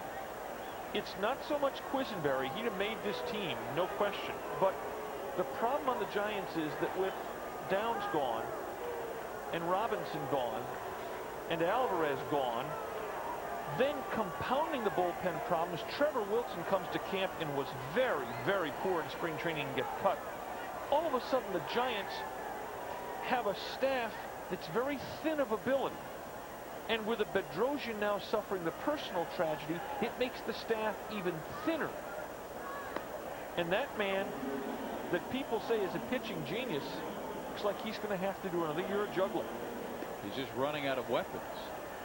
We're at the top of the 9th. San Diego scored 4 runs on San Francisco, trying to spoil their home opener, and many of the crowd here at the Stick 54,000 plus already flying out of Candlestick Park. Randy O'Neal is the new pitcher. Randy O'Neal's bounced around. He'll turn 30 a little later this summer, but O'Neal's been around the track a couple of times. The Tigers were his initial team in the big leagues, then Atlanta and St. Louis and the Phillies last year. Tell you what, when you have an 8.5 by 11 sheet of paper that summarizes Randy's career and half of it's taken up with his moves, you know Randy's been on a couple of buses. Hey, Norm, don't forget to tune into ESPN tomorrow night for Saturday Night Thunder. Live auto racing returns to ESPN featuring the USAC Midgets. That's Saturday Night Thunder, live at 9 o'clock Eastern tomorrow night on ESPN. Randy O'Neal was drafted 5 times before he signed. Expos took him, he went back to school. Twins took him, back to school. Brewers took him, went back to school. Reds took him, he went back to school. Tigers took him, and he signed. That was part of that January draft, January and June draft. So a college player could make a decision. But Randy O'Neal decided to stay put. Now he's in the major leagues, so he got his education. Now playing a little baseball. And Joe Carter goes up to the first pitch that Randy O'Neal has to offer. Falls behind 0-1. O'Neal from Ashland, Kentucky.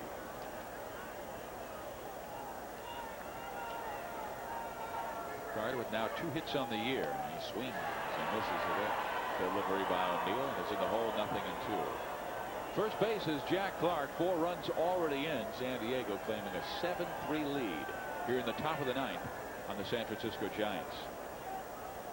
Scott Geraltz, Ed Whitson got the call for Giants and Padres to start this affair. Pitch by O'Neal, misses inside, 1-2. Padres as a team swinging the bat very, very well. 13 hits tonight and another half a dozen balls hit very, very hard.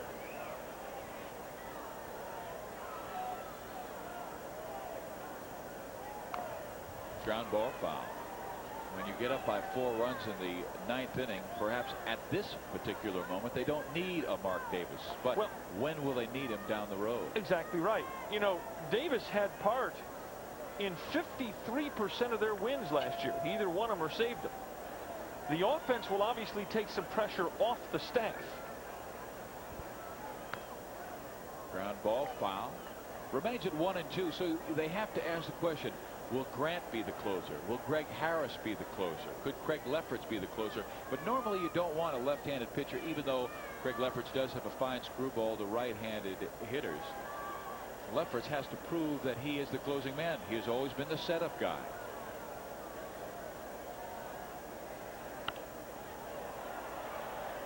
In the air, right center field in the Bermuda Triangle, and going to third is Jack Clark. Settling in at first base, Joe Carter. So the winds have been unkind to San Francisco in this game, and it does not matter where the flags are showing. When they're down in this big bowl at Candlestick Park, they swirl around. This 9th inning is starting to resemble the film Heaven's Gate. It just never ends. And Thompson searching for the baseball with the swirling winds. You know, Robbie Thompson probably should have been the last man to try that ball out of that threesome. It appeared Bass and Butler each probably would have had better shots at it coming in hard.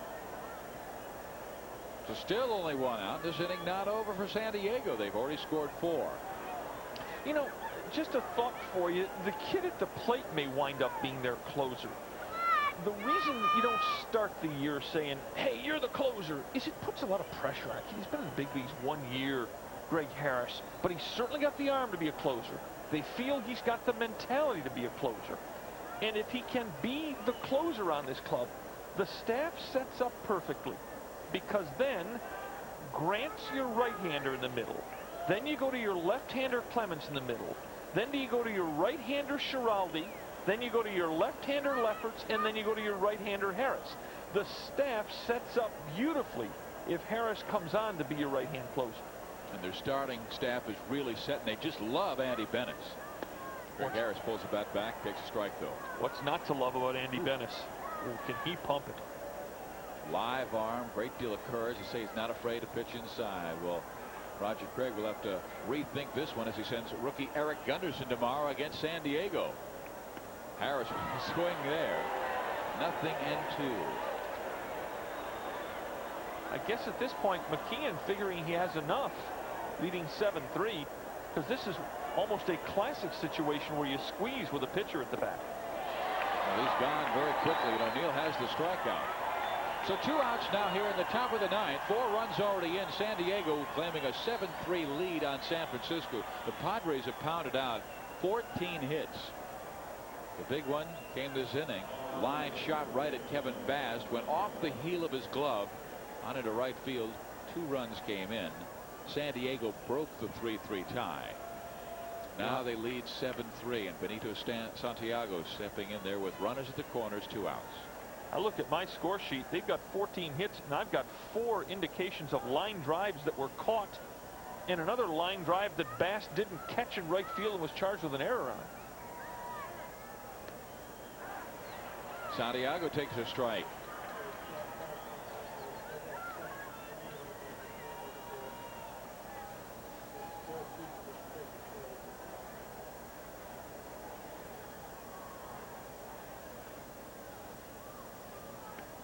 Inside, missing low. 1 ball, 1 strike.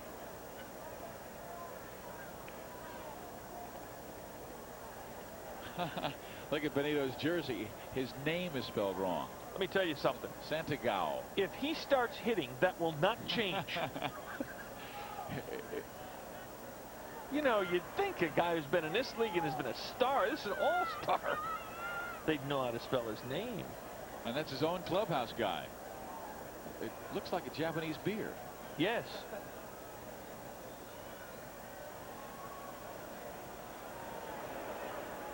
Runner going, but Santiago way up. Look at the throw by the catcher, Gary Carter. Was there obstruction? Carter is arguing the case as the ball goes into center field. Weaver comes out from behind home plate, and Roger Craig will now argue the case. But looks like the Giants will lose here. The run comes in. Now, the batter does not have to vacate the batter's box. He does not have to do anything to give Carter room as long as he stays in the batter's box. But if the batter leaves the box and interferes at all with Carter. Now, is Santiago still in the box? Absolutely not. His foot's on home plate. Carter has a legitimate beef.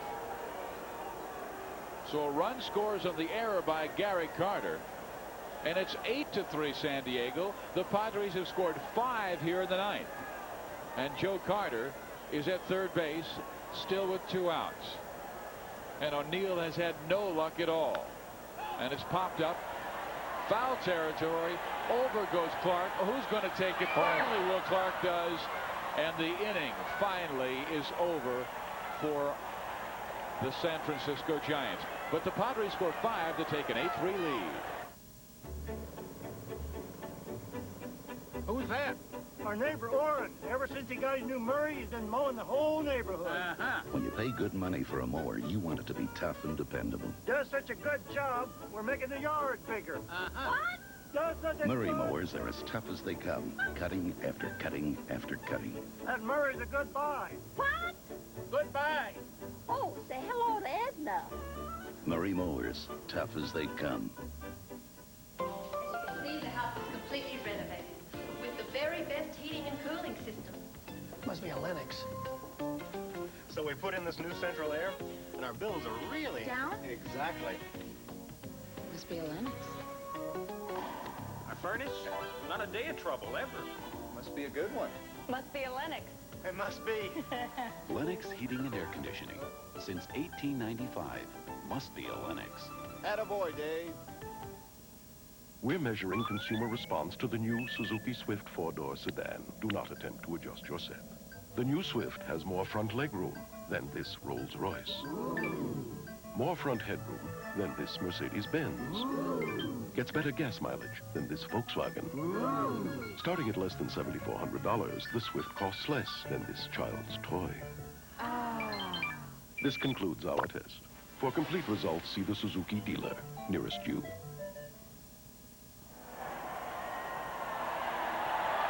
Steve Physiak and Norm Hitzges in San Francisco, California, where San Diego has scored 5 in the top of the ninth to take an 8-3 lead over the San Francisco Giants. And back to the mound goes Greg Harris, who would stand to be the winning pitcher in this game. And he will face, here in the bottom of the ninth, Robbie Thompson to lead things off, followed by Gary Carter and then Jose Uribe. Crowd on their feet. Many of the 50,000 plus have left Candlestick Park after the huge inning by San Diego. Giants actually led going into the 8th, 3-2. Then Clark hit a home run, and then the floodgates burst forth on Dan Quisenberry in the 9th. Pitch remains low. 2 balls, no strikes to Robbie Thompson. Thompson's had a nice night this evening. A couple of base hits. Single, double, drove in a run in the 4th. Kicks inside. 3 balls, no strikes. There are some hardy folks left here at Candlestick. Not only are they hanging around for the bottom of the 9th of a game their home team trails by 5 in, they've started a lot of clapping to try to get a rally started. I think they're trying to stay warm right now, but Greg Harris throws ball 4 to Robbie Thompson.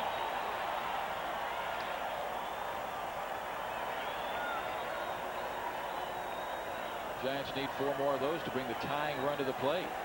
And it brings to the plate Gary Carter. Did not have a strong spring, but he has been just beaten up in the last few years by injuries, mainly to his knees and also to his shoulder.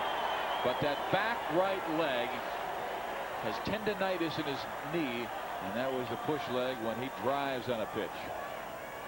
And that has hurt him. They say he has got to be more of an opposite field hitter now at San Francisco. Takes inside, ball 1. I spoke to Gary Carter about a week ago. He's still not certain he's made this club. There's 4 catchers here. Somebody's going to have to go when cutdown time comes. Well, Manwaring has already been sent down. So they're going with 3 now. Right, I'm sorry, you're right. With Carter, Kennedy, Baith. Manwaring was sent down. So they're down to 3. The idea, though, is for Manwaring just to get some work in the minor leagues. And Carter did not show good signs in the spring. The Giants are hoping this can be a 50-game player for them to relieve Kennedy. But if not, Manwaring comes right back. Manwaring's a good, solid catcher. 2 balls, 1 strike to Gary Carter. Robbie Thompson at first base. Here's the pitch, and Carter slams it foul. Deep left field. It's 2 balls and 2 strikes. On deck, Rick Leach and Bill Baith.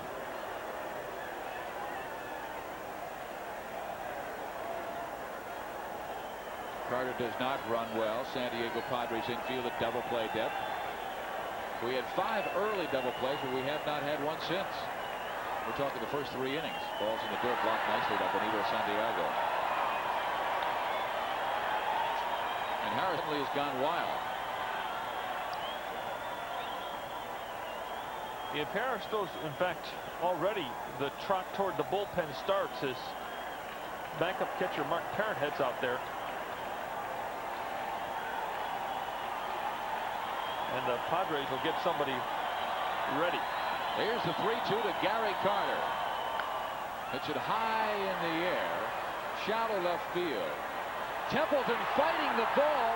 Bobbles it and drops it, and Thompson goes to second. Oh, the unmerciful wins at the stick.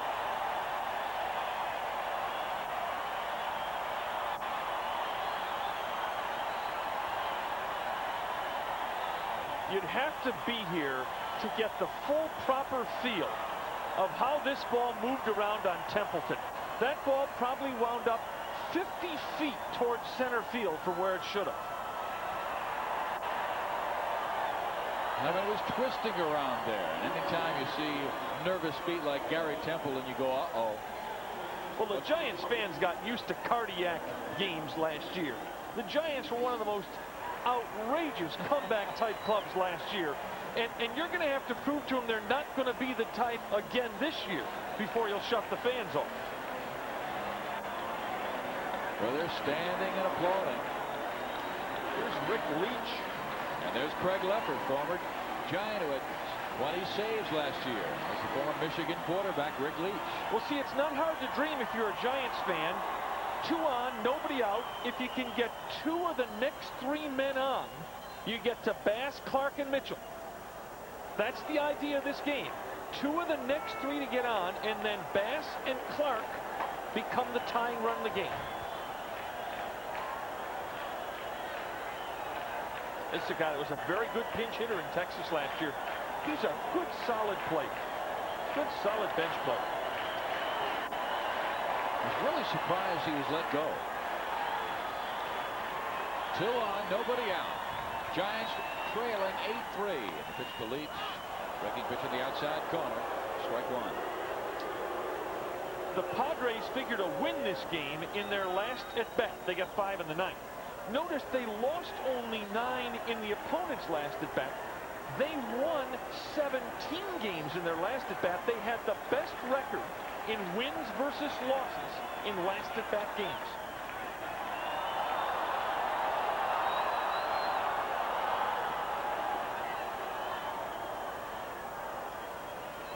Winds were 20 miles an hour when this game started.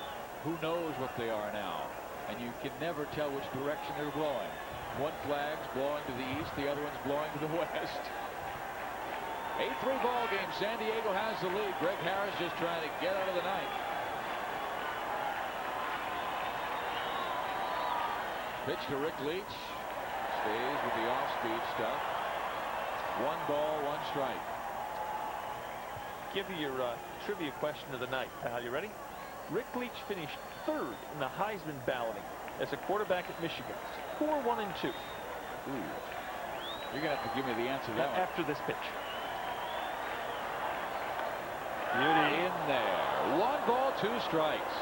Billy Sims and Chuck Fusina. Chuck Fusina. Boy, that's a name I haven't heard in a long time. The old Penn State running back. Big roundhouse breaking ball. Fusina, quarterback Penn State. Sims, of course, the All-American at Oklahoma. Pitch to Leach, reaches out, dumps one to right field. In comes Gwynn. He'll reach it. 1 down. The base runners return to 1st and 2nd. Anytime the ball is hit in the air on an evening like this, it is an absolute mystery.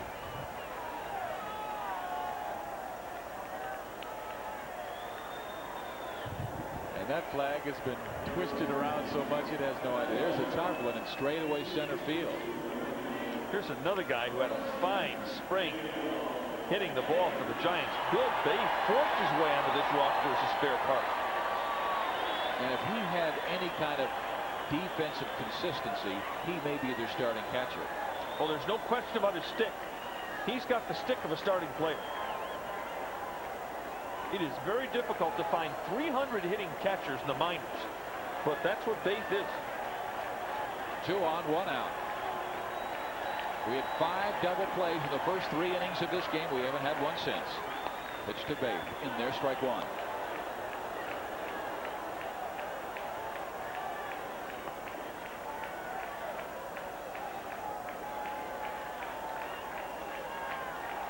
Thompson at second.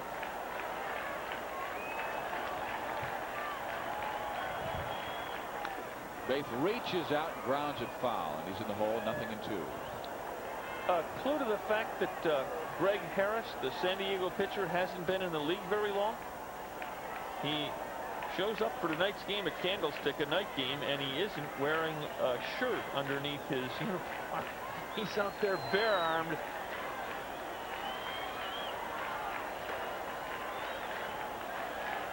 Craig Lefferts, he's ready.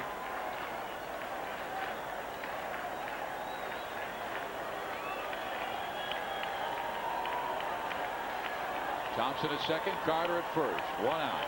Padres leading 8-3 here in the bottom of the 9th.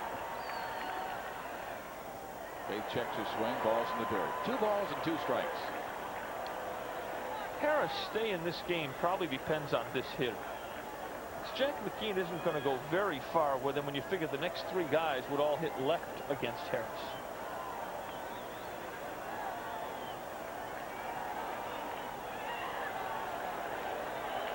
McKeon trying to push San Diego over 500 for the first time this year. They came in at 2-2, and here's the pitch to Bill Bates. Checks his swing. Glances at foul.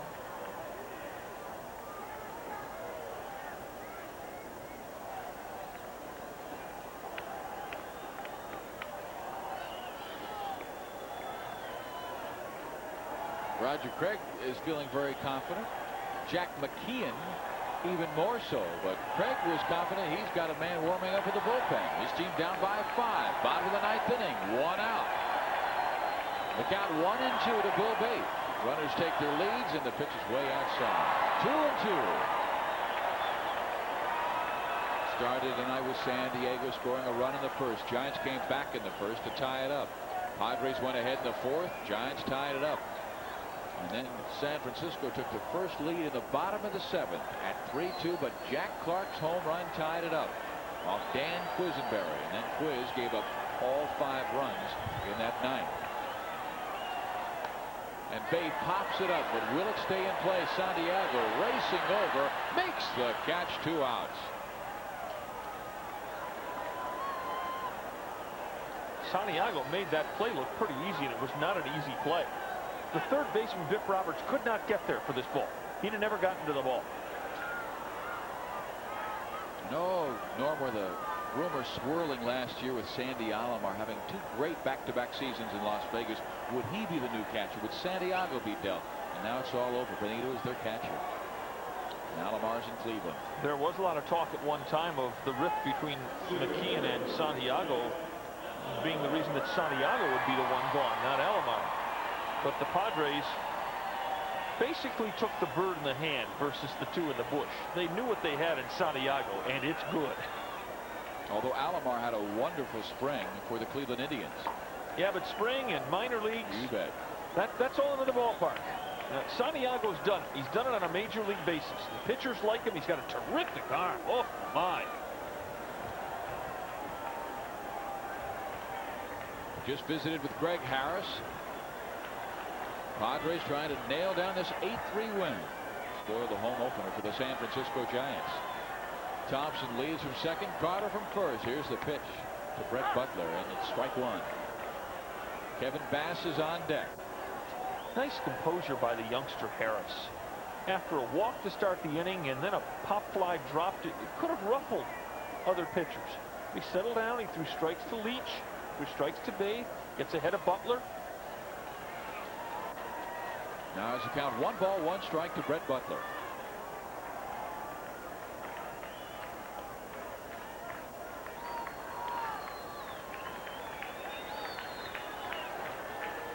Roberts playing tight, just in case Butler tries to bunt one.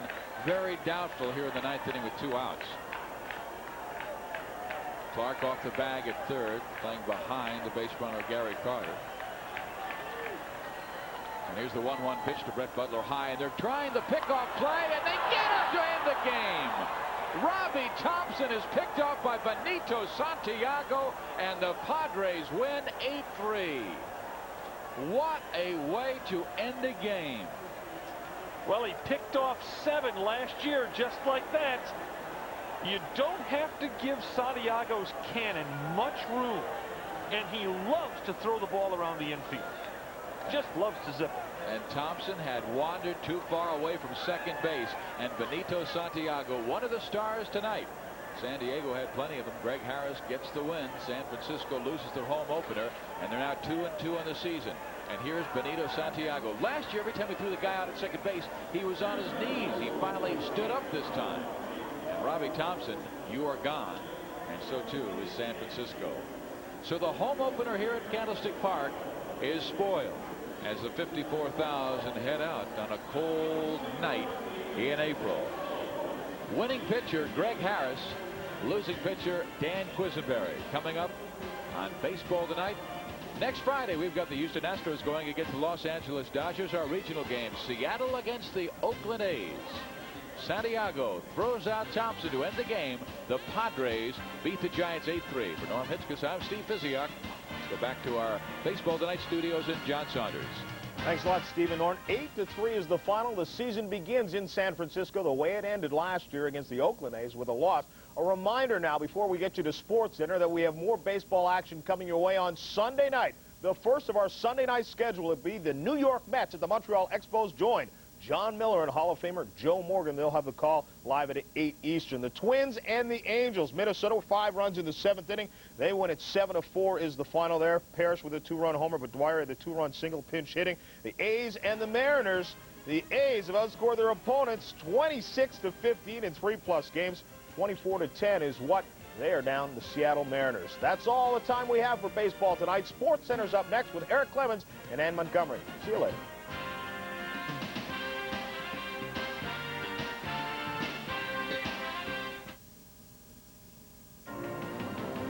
Coming up on SportsCenter, the Bruins try to push the Whalers to the brink of elimination.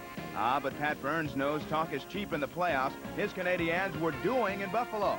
The Islanders can certainly stand pat, but would his return be enough to keep them alive against the Rangers? Speaking of comebacks, Tudor was terrific, but Bill was left blue after facing the Dodgers. In the NBA, the Bucks did any and everything in attempts to stop Michael and the Bulls. Hurry, take your positions. You'll walk away upset if you miss SportsCenter. Coming up next.